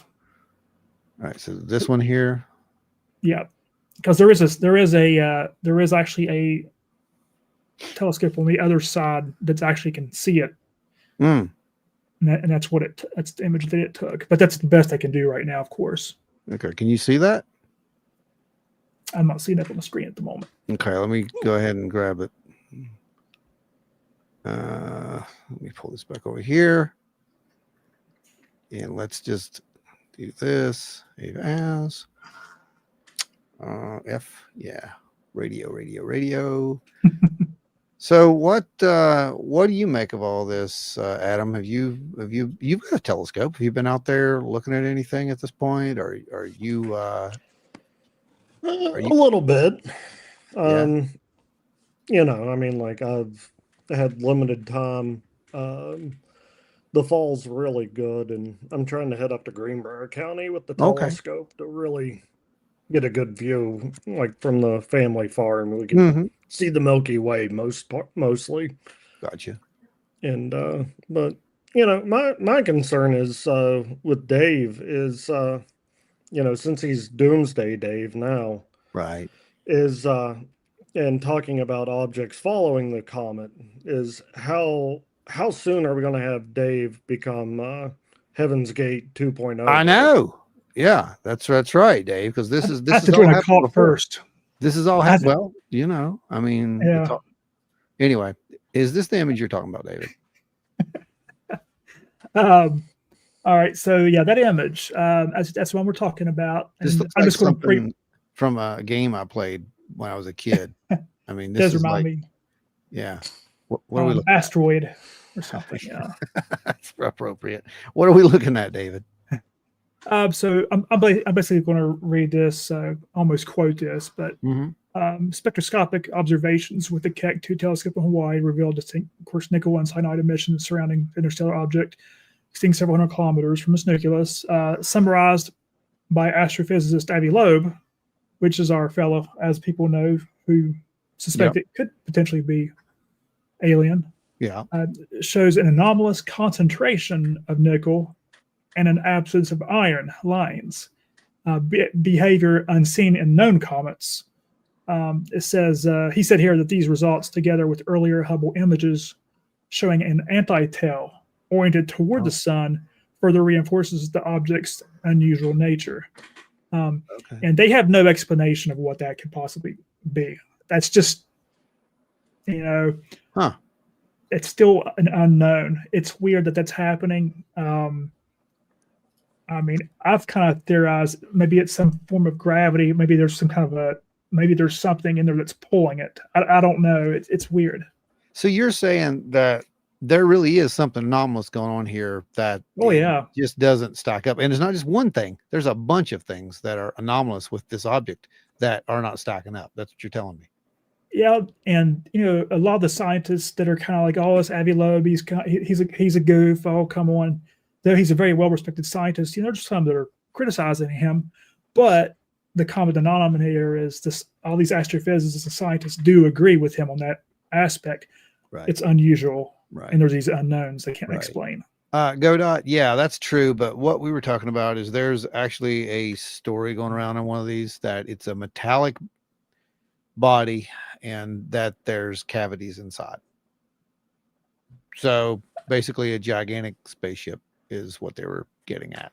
And I don't think that's what it is, but hey, I mean, Dave's kind of, putting it all out there on the table. We can kind of, I think we got to wait and see. That's what you're kind of telling us, right? I think so. Yeah. I mean, Godot's not actually too off base. Well, not off base at all, actually. Yeah, exactly.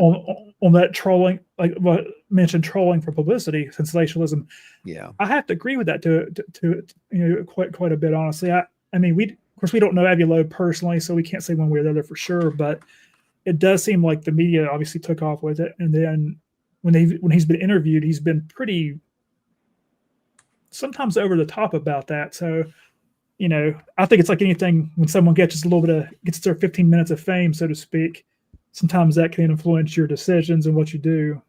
Well, you also have to remember, I mean, he's got good points. He's making very valid points here. It's like, okay, you need to stop acting like you know everything, because there's going to be some day when something comes in here and you're not going to know what that is. Yeah. It's not going to matter how much you want to tell it that you know what it is. It's not going to change anything. It's just like we always say, the data doesn't care what you think, right? Yeah. Yep, that's right. Octo, doom and gloom, Gate Dave. There you go. That's your cult, buddy. So I think, like basically once we get into November a little further, and then I think it's December 19th is when they're saying will be the best time for people like all of us that are on the program tonight to use a telescope to look up to try to image this thing and see it. Yeah. And then once it gets into it'll be completely gone after March 2026, but between December and March is when the astrophysicists, astronomers will be pointing everything towards it, trying to get all the information they can. And the research data they gather, it's probably going to take, it could take months to even possible years for them to throw all this stuff together, to compile it. Right. So we're not going to know for a very long time is what you're basically telling me, because it was literally, 5 years before we had some of these conversations about Oumuamua. And they still don't know a lot about it yet. They're still compiling information on it. Right. That's been quite a while. Keller asked if Big Rock turns out to be a big ship, which team do we root for? Man, that's a tough one. I don't know. I'm not sure. It's possible that these interstellar objects had most of their frozen gases and waters boiled off before it ever gets here. So little to no tail. That checks. Yeah, I would agree with that. Yeah. If it's not spinning, then the sun facing side would appear to be melting off that little. It does have, giving it an anti-tail appearance. Okay. Yeah. Personally, I'd rather hear about Santa Claus than the lies and guessing game about 3i. It's getting deep every week. Boy, it is. We share it back and forth, behind the scenes, what we're going to put out there, what we're not going to put out there. because we're not sharing some of this stuff. It's just a fact. It's happening because of sensationalism. It's not trying to help anyone. And unfortunately, you see the result of when you try to help people, you get very low counts. I mean, look at this. We have 30 people here watching right now, if that tells you anything. And that's just the masses. Yeah. They want that confusion. They need that confusion because it drives numbers. It drives algorithms. It drives popularity. And it gets everyone on Facebook chats. Yeah. You know how it is. You'll get on there, somebody will post something. Yes. One of these YouTubers or whoever, then they end up getting all like thousands of hits, and people are arguing and fighting one another. Yep. And it's always good, for them. So they turn it out to be something good. We just don't do that here. Man, we should just fight amongst ourselves all the time. Make up stuff and fight amongst ourselves. So there is a actual comet that can be seen right now, right? Yeah, actually R2 can be seen now. Okay. Lemon's the best one to see right now. Okay. So right now for Lemon, actually, if you look in the northwest sky, just after sundown, since it's dark, you can see it. I think it was about 8:30. I was trying to spot it actually with my telescope. Did you see it? It was 10 degrees on the horizon, so it was.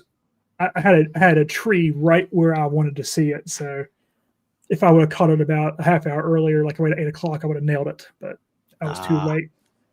But the beautiful thing is it'll come back up again, like late in the morning, around 3 or 4:30 or 5 a.m. I believe is when it comes up for a little bit. Have you managed to capture any of them yet at this point? I have caught Lemon, but I'm not happy with. I didn't get enough time on it. Gotcha. I think I sent you a picture of the image that I had taken. I saw that, and you said you're going to try to get a better image. So no better image yet. That's what you're saying. I was pretty happy with it until I saw a friend of mine that lives in Monroe County, West Virginia. He shot it, and he lives in an area that's like a Bortle 2, which is almost as dark as you can get. Yeah. His image was spectacular. I was like, I can't even show mine now. I'm embarrassed to show mine. So, well, it's still a good image. I liked it anyway. So anyway, we've got 2 comets out there people can see, is what you're telling us, right? Right now. Yeah. Okay. As far as Swan, let me pull this up here because actually Swan is already starting to get to where it'll come up. Basically, if you look towards the southwest sky, that's where you can see Swan. Basically, bear with me here. It's not up for very long at this point. Okay. Now October 20th and 21st, which is coming up very soon. Yes. You should be able to see both Swan R2 and Lemon roughly 90 minutes after sunset. Wait, are you saying 3 comets in the sky at one time? The 2 comets. Oh, I'm going to say this is getting a little doomsday. Yeah, Swan.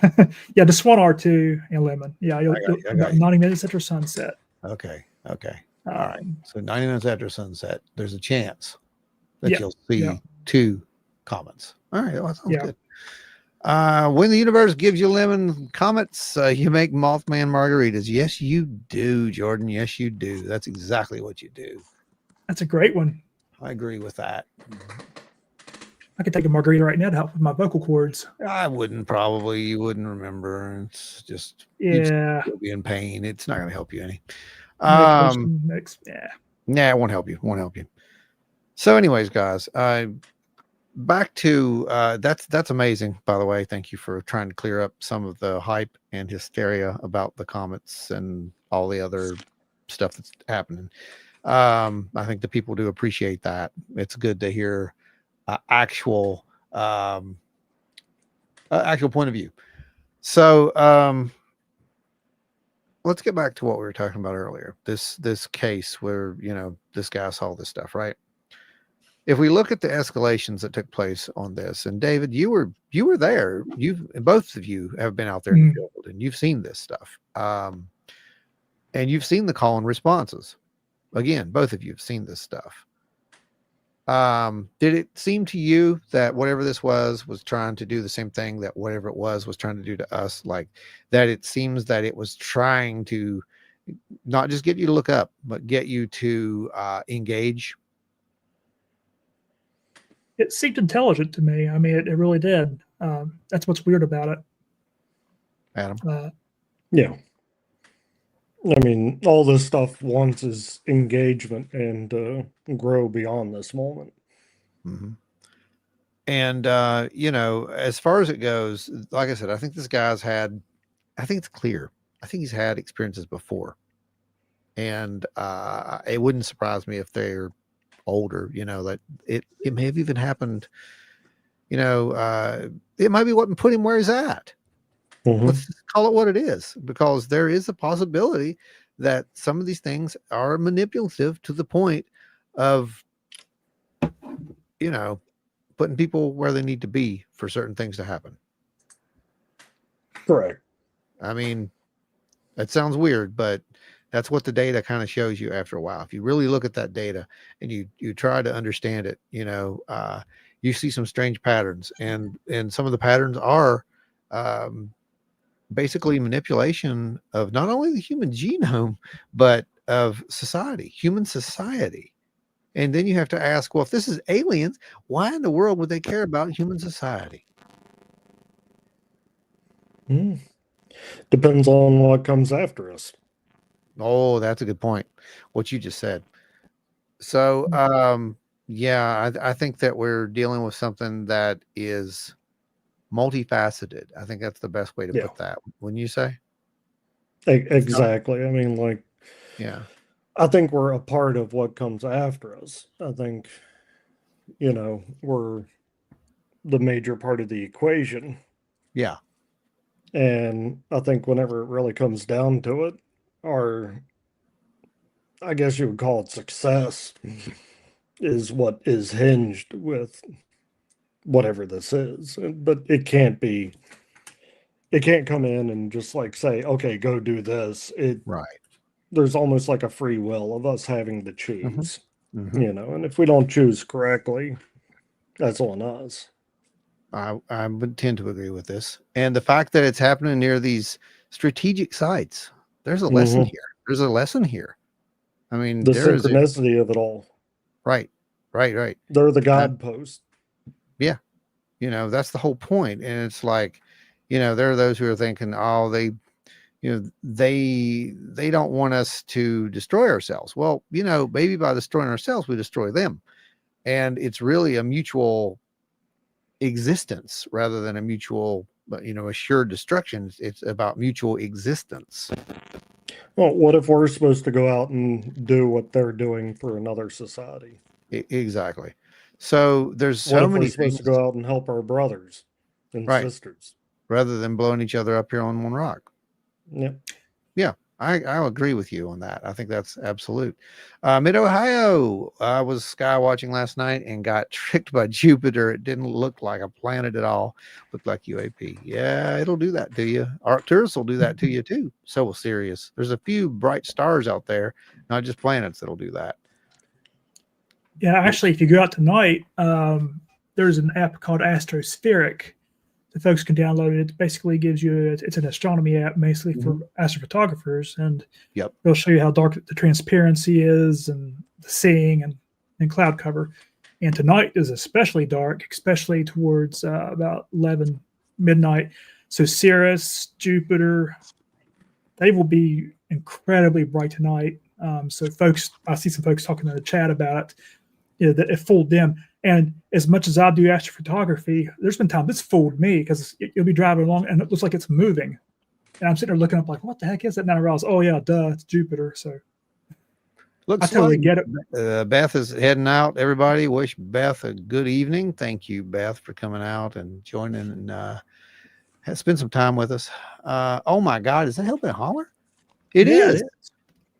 Ron, I'm glad to see that you have finally gotten rid of Joe. He was really holding you back. That's good, Joe. That's oh my God. Oh, it's good to see you, by the way. I haven't seen you for a while. We got to do something about that. Let's see. Actually, Joe's sitting beside Ron right now, but he's on the floor because Ron knocked him out. Actually, That's what it is. he's probably in an alternate universe or alternate dimension, and we just can't Yeah. see him. You got to have special optics to see him. I have a good one for you, Ron. Here in a second. If you want to, something that happened to a friend of ours. He had an experience last night. You interested? I kind of related to some of this we might be talking about. Godot said he's still recalling forgotten trauma. Yeah, needs hypnotic regression. Maybe. I mean, I'm so on the fence with hypnotic regression. Like I really am, just because, man, it can mess you up. You're already to the point to where you know something happened and you can fill those blanks in. And I think that that's one of the more dangerous things. I know people I would trust to do it, but I don't think I would do it. I'll be honest with you. You know, Ron, I would tell, assuming this is Joe here, he'll get holler. I would tell him that, you know, as long as you and I've known one another, if you haven't. Wait, you didn't get rid of him, did you? No, we didn't. No, he's not here right now. He had some stuff he had to take care of, but he'll be back next time. Don't worry, he's not going anywhere. Yeah, if Ron's knocked. I gotta have somebody to send out into the field. You know, I need the guinea pigs. Come on. If Ron's not knocking me out in all these years, Joe's still here. Let's see. Godot. I bet it was the same mini pyramid craft that glyphs from Rendlesham 1980s. Yeah, that case sounded a lot like the Rendlesham incident. Like it really sounded like a retelling of it almost, but it was completely different. Adam, have you tried to enter a meditative state and reach out to what is coming our way to find any consciousness? Let me tell you something. That's another thing we saw. Remote viewers have remote viewed 3i Atlas and saw the intergalactic party ship or whatever, right? They haven't. They haven't, in my opinion. And if they have, it'd be a good party. It's probably not what they think it is. I think that's the best thing to say. Adam, have you, by the way, tried to go out to 3i Atlas and? Not Atlas. I've just gone for what's coming our way. Okay, well, that's fair. We don't know. That's Dave's area. He talks about Doomsday, not you. You're not Doomsday, so we're not doing that. The Incredible Octoman. Yeah, exactly. A couple decades ago, we were doing brain surgery with the ice picks. Yep. And then I thought about that. The aliens not talking to us made more sense. Yeah, right. I mean, I wouldn't talk to us either if I was an alien. Not really.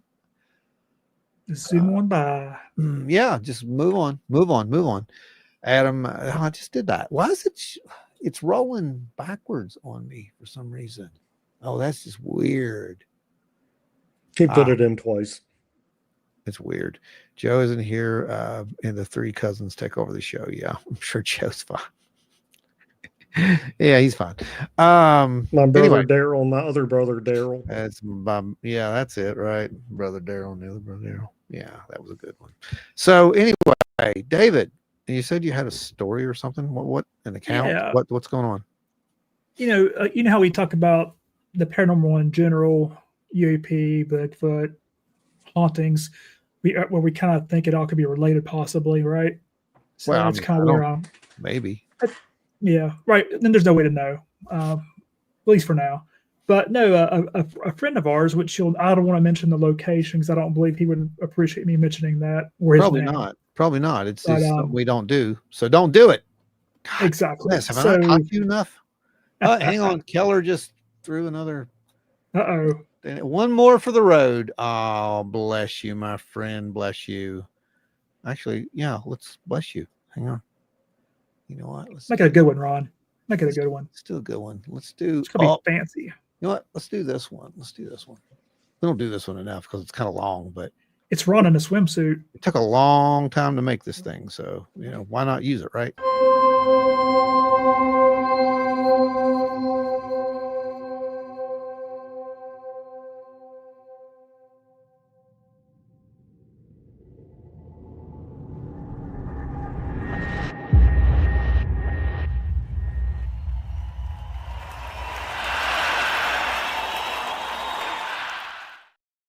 That's right. That's good old Project Bluebeam, shot down by the satellites with a holographic lasers, thanks to the Sky Daddy himself.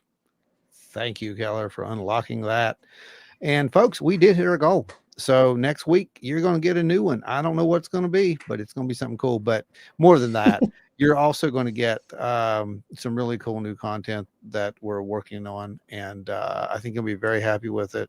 We've got a few pieces of equipment we want to get our hands on to get back out there in the field and test some of these hypotheses. David, continue on with your story, please. The doomsday we all need. And I'm just kidding. Okay, no, the story. So a friend of ours at a particular camp here in our area, he happened to be out last night, and this place has had some reported hauntings over the years. Okay. Many years actually. Okay. And, hang on, Dave. Hang on, Dave. I'm interrupting you for a second. Oh, you're fine.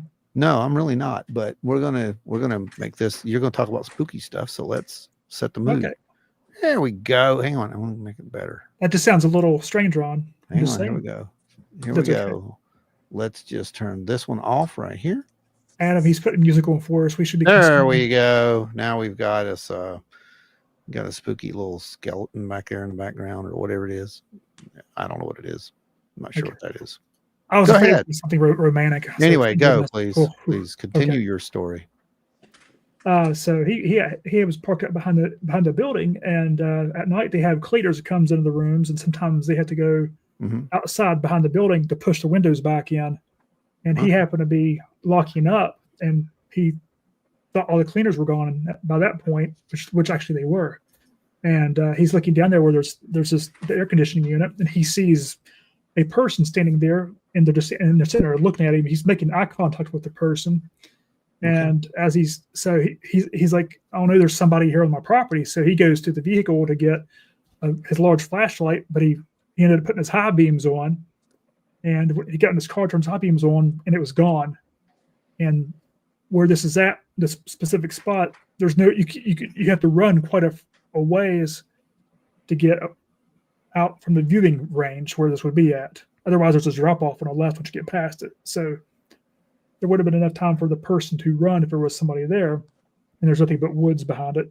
So anyway, before he went to the car to turn the high beams on to flash this person, he stood there for a good 2 or 3 minutes, and that object or that person, whatever this thing he was seeing, the apparition, was standing there for a good, I said 2 or 3 minutes until he turned away and hit a light on it. Then it was gone.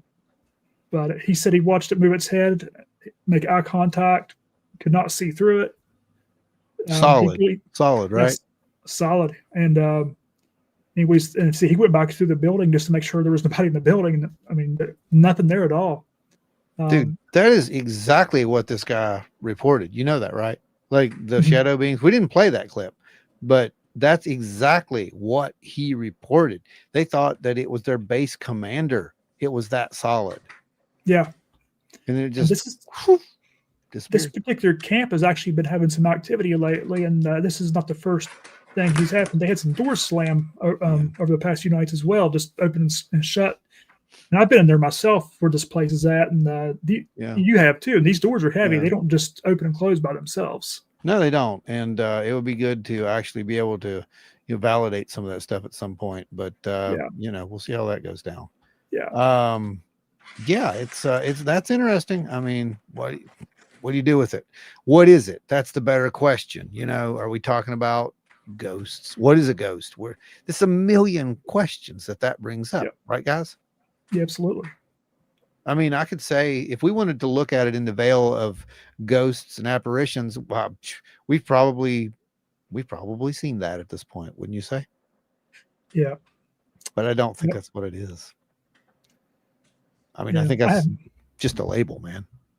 I have my theories. Yeah, well, the Great Pumpkin ain't real, bud. I hate to break it to you. That activity seems very familiar. Yeah, it does, because it follows the pattern. That's the whole thing, and there are patterns here, and I think that once you recognize the patterns, you can actually, I don't know, you can almost not control it. You can't control any of this. Make that really clear to people, because we have some people who are, I want this, I want that, I want this, from the phenomena. The phenomena is not here to grant you wishes. It is not a genie. That's not how it works. It doesn't care what you think. It does not care what you think. It may have a little bit of empathy at times, but it does not care what you think as far as I want Or to. apathy. Oh, yeah. Yeah. Well, it's true. I mean, it just depends on what you're dealing with, right? Yep.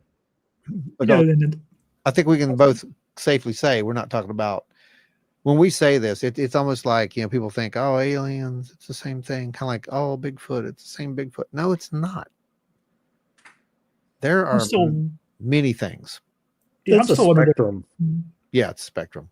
Go ahead. Yeah, right there. Yeah, he had it right there. Spectrum. Because I think a lot of it can be explained with a form of science, which most of us, probably everyone on here has looked into, is like quantum physics. There's been actual studies they have done, teleportation studies, that have shown that it's a possibility. The mixing of multiple realities into one. I talked about this last night. Jay, this friend of ours, and anyway, we were both kind of agreed on this, because he kind of comes from a background in science. He's been really good in the past, and we both had the theory. It's like when we do see spirits, ghosts, whatever you prefer to call them. Yeah, it can potentially be two realities that are syncing up briefly, and they separate. So a person on the other end could be seeing us as a ghost. We could be seeing them as a ghost. Exactly. That theory is obviously it's only a theory. There's no proof. It's all a science that's been undiscovered. Or forgotten, right, Adam? Yep. Absolutely. I mean, a little bit of the both, right? When you say that, I mean, it's a very good possibility that people did know this at one point and they hid it, or it got lost, or, and when the people did find it, all of a sudden now it's witchcraft, or it's, occult practices, or it's whatever else, right? Because they don't understand. The cell phone, heck, 80, 90 years ago, might have been seen as witch. I mean, just before World War II, they may have seen that for certain parts of the country and go, "Oh, that's witchcraft. We're going to burn you." Oh, dear God! Guess what I just got? One of our ads. Ah, see, they hit me too. I thought you were listening to New Kids on the Block. No. I'm looking. I thought it was K-pop. No, geez, no, it's you. I'm just checking it out here and making sure numbers are good, and they are. They look really good. I'm very happy with tonight's show. You all get to keep your jobs, whatever they may be. No, for real. We're working on that. I know, but no, for real. We do have jobs to do, and we will be back out in the field soon to continue those. It's gonna be good, man. It's gonna be good. We're gonna deploy a few more things. We're gonna test some more theories, right? And I don't know, like I said, if we're going to get any kind of serious answers, but I can tell you that it's going to make you think. It's going to make you question reality, and that's why the name is what the name is. And for the rest of you guys who didn't get to see it, I do have that little trailer here. I can show. Maybe if I can find it again. Hang on a second. Let me find it. I think it's over here. Oh, maybe not. It may just be like, no, you're not showing that. Yeah, it's definitely going to be like, it's not going to let me see it. Oh, wait, there it is. There it is. Okay, I got it. Hang on, guys. I'm working on it. Sometimes these things don't work the way you want them to. Actually, it's always like that with live. So you just kind of get used to it, right? Yep, 100%. So yeah, here we go. Here's that little trailer for the folks who will stumble across this later and watch the show in this far. And if you did stumble in, later on, and this is in the future, this is a little time travel, and you managed to stay here till the end. Bless you severely, because I don't know why you did, but I'm so thankful that you did, And we're going to give you a little bit of a teaser as to what's coming over here on the channel and why you really do need to subscribe and hit that notification bell, because this is going to drop. And I got a feeling that we'll probably announce this over here first, won't we, guys? I have a feeling that that's when we're going to probably announce the date for when the first episode drops. Considering, you know, you guys are the ones who helped make it.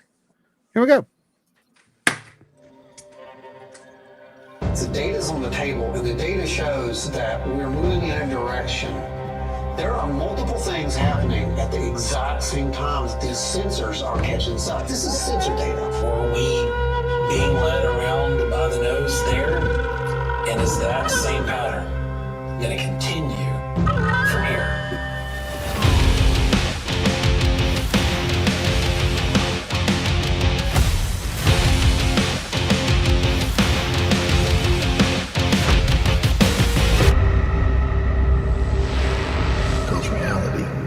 Stranger than you can imagine.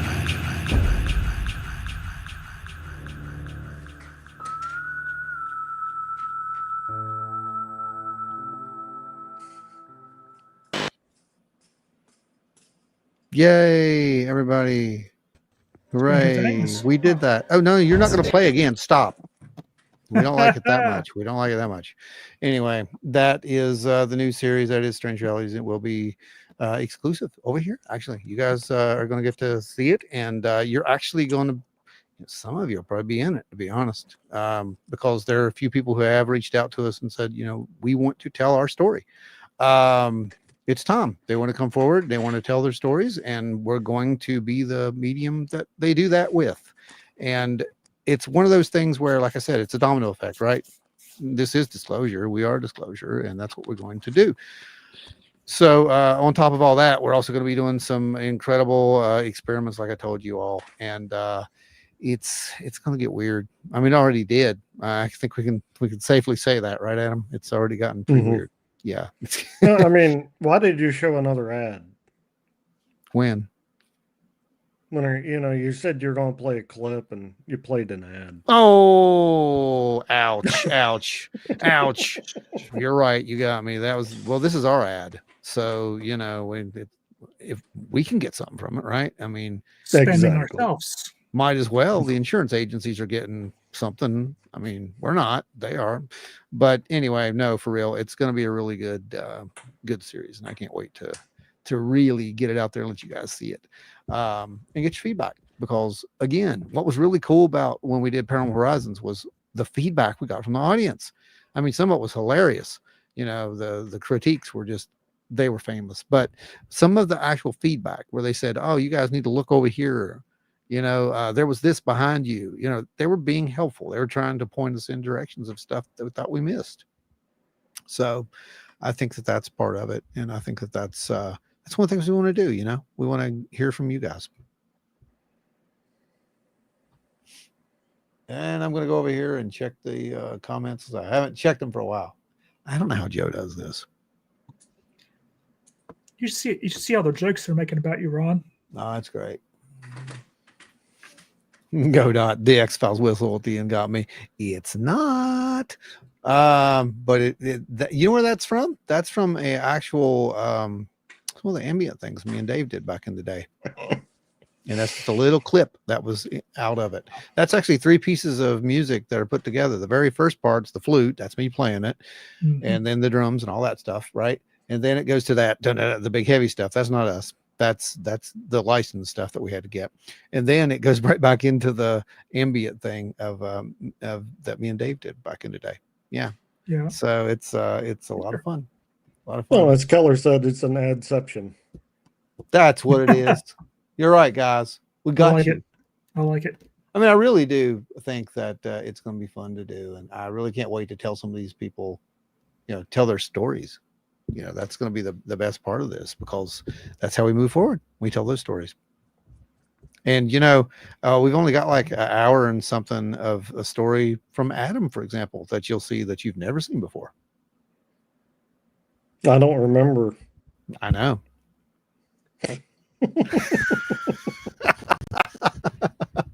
this will be pre-mustache and goatee. Oh, it is. It's absolutely. Yeah. No, Nice. yeah. No, it's some of the stuff that we did that didn't get to use for It was the Horizons. bookend of mustaches. Yeah, that was it. That was it. So Ron's using de-aging techniques. He's going Yeah. backwards in time. That's it, man. It's all time travel because we have to talk to. This is a time capsule. That's what these shows are. I mean, I'm so amazed at how many people find these things and then send messages later on and be like, "I wish I would have known this existed." Blah blah blah. I'm like, you weren't supposed to, but welcome. You're here now. You know, that kind of thing. Well, yeah, guys, it's going to be a fun one. So can't wait to see you all there. You know what? I think we're going to call it. I think we've managed to pull through this show. And like I said, Joe will be back next week. Everything will be good. And we will be back on here and getting things running. And who knows, we might have something to talk about. Like we might have something really to talk about. We definitely are looking for anyone who wants to, share your stories again. We are going to be doing In Focus. The next In Focus is coming up. So if you've got accounts, if you've got images, anything you want us to look at here live in person with everybody, then please do send it and we will get it up there for you. And then we can all kind of maybe figure out what it is, but it's probably not a giant comet spaceship. Probably. Right. We good on that? Okay. Anyway. All right, folks. Thanks for joining. I think that's it. I'm going to call it. I like to thank Adam Good for coming over here and sitting down and because it's been a while, been a long time since you've been on the show. Yeah, it's been a while. Been a long time. Things have changed. Things have changed around here. And then Dave, whatever. Yeah. Hate the marrow in his bones. You still do. Yeah. I know. One day we'll explain that joke, but no one's going to get it. So it really doesn't matter. Yeah. Anyway, guys, thank you so much for joining us. And as always, as you have been reminded multiple times over the years by every one of us, stay wild, stay weird, and, keep looking up because there's some weird stuff out there. Right, guys? Look up tonight. Nice and dark. Yeah. And maybe look around too, because apparently there are things that are around us that we don't see sometimes, and they might want to be seen. I don't know. Just something to think about. Anyway, we'll see you next week.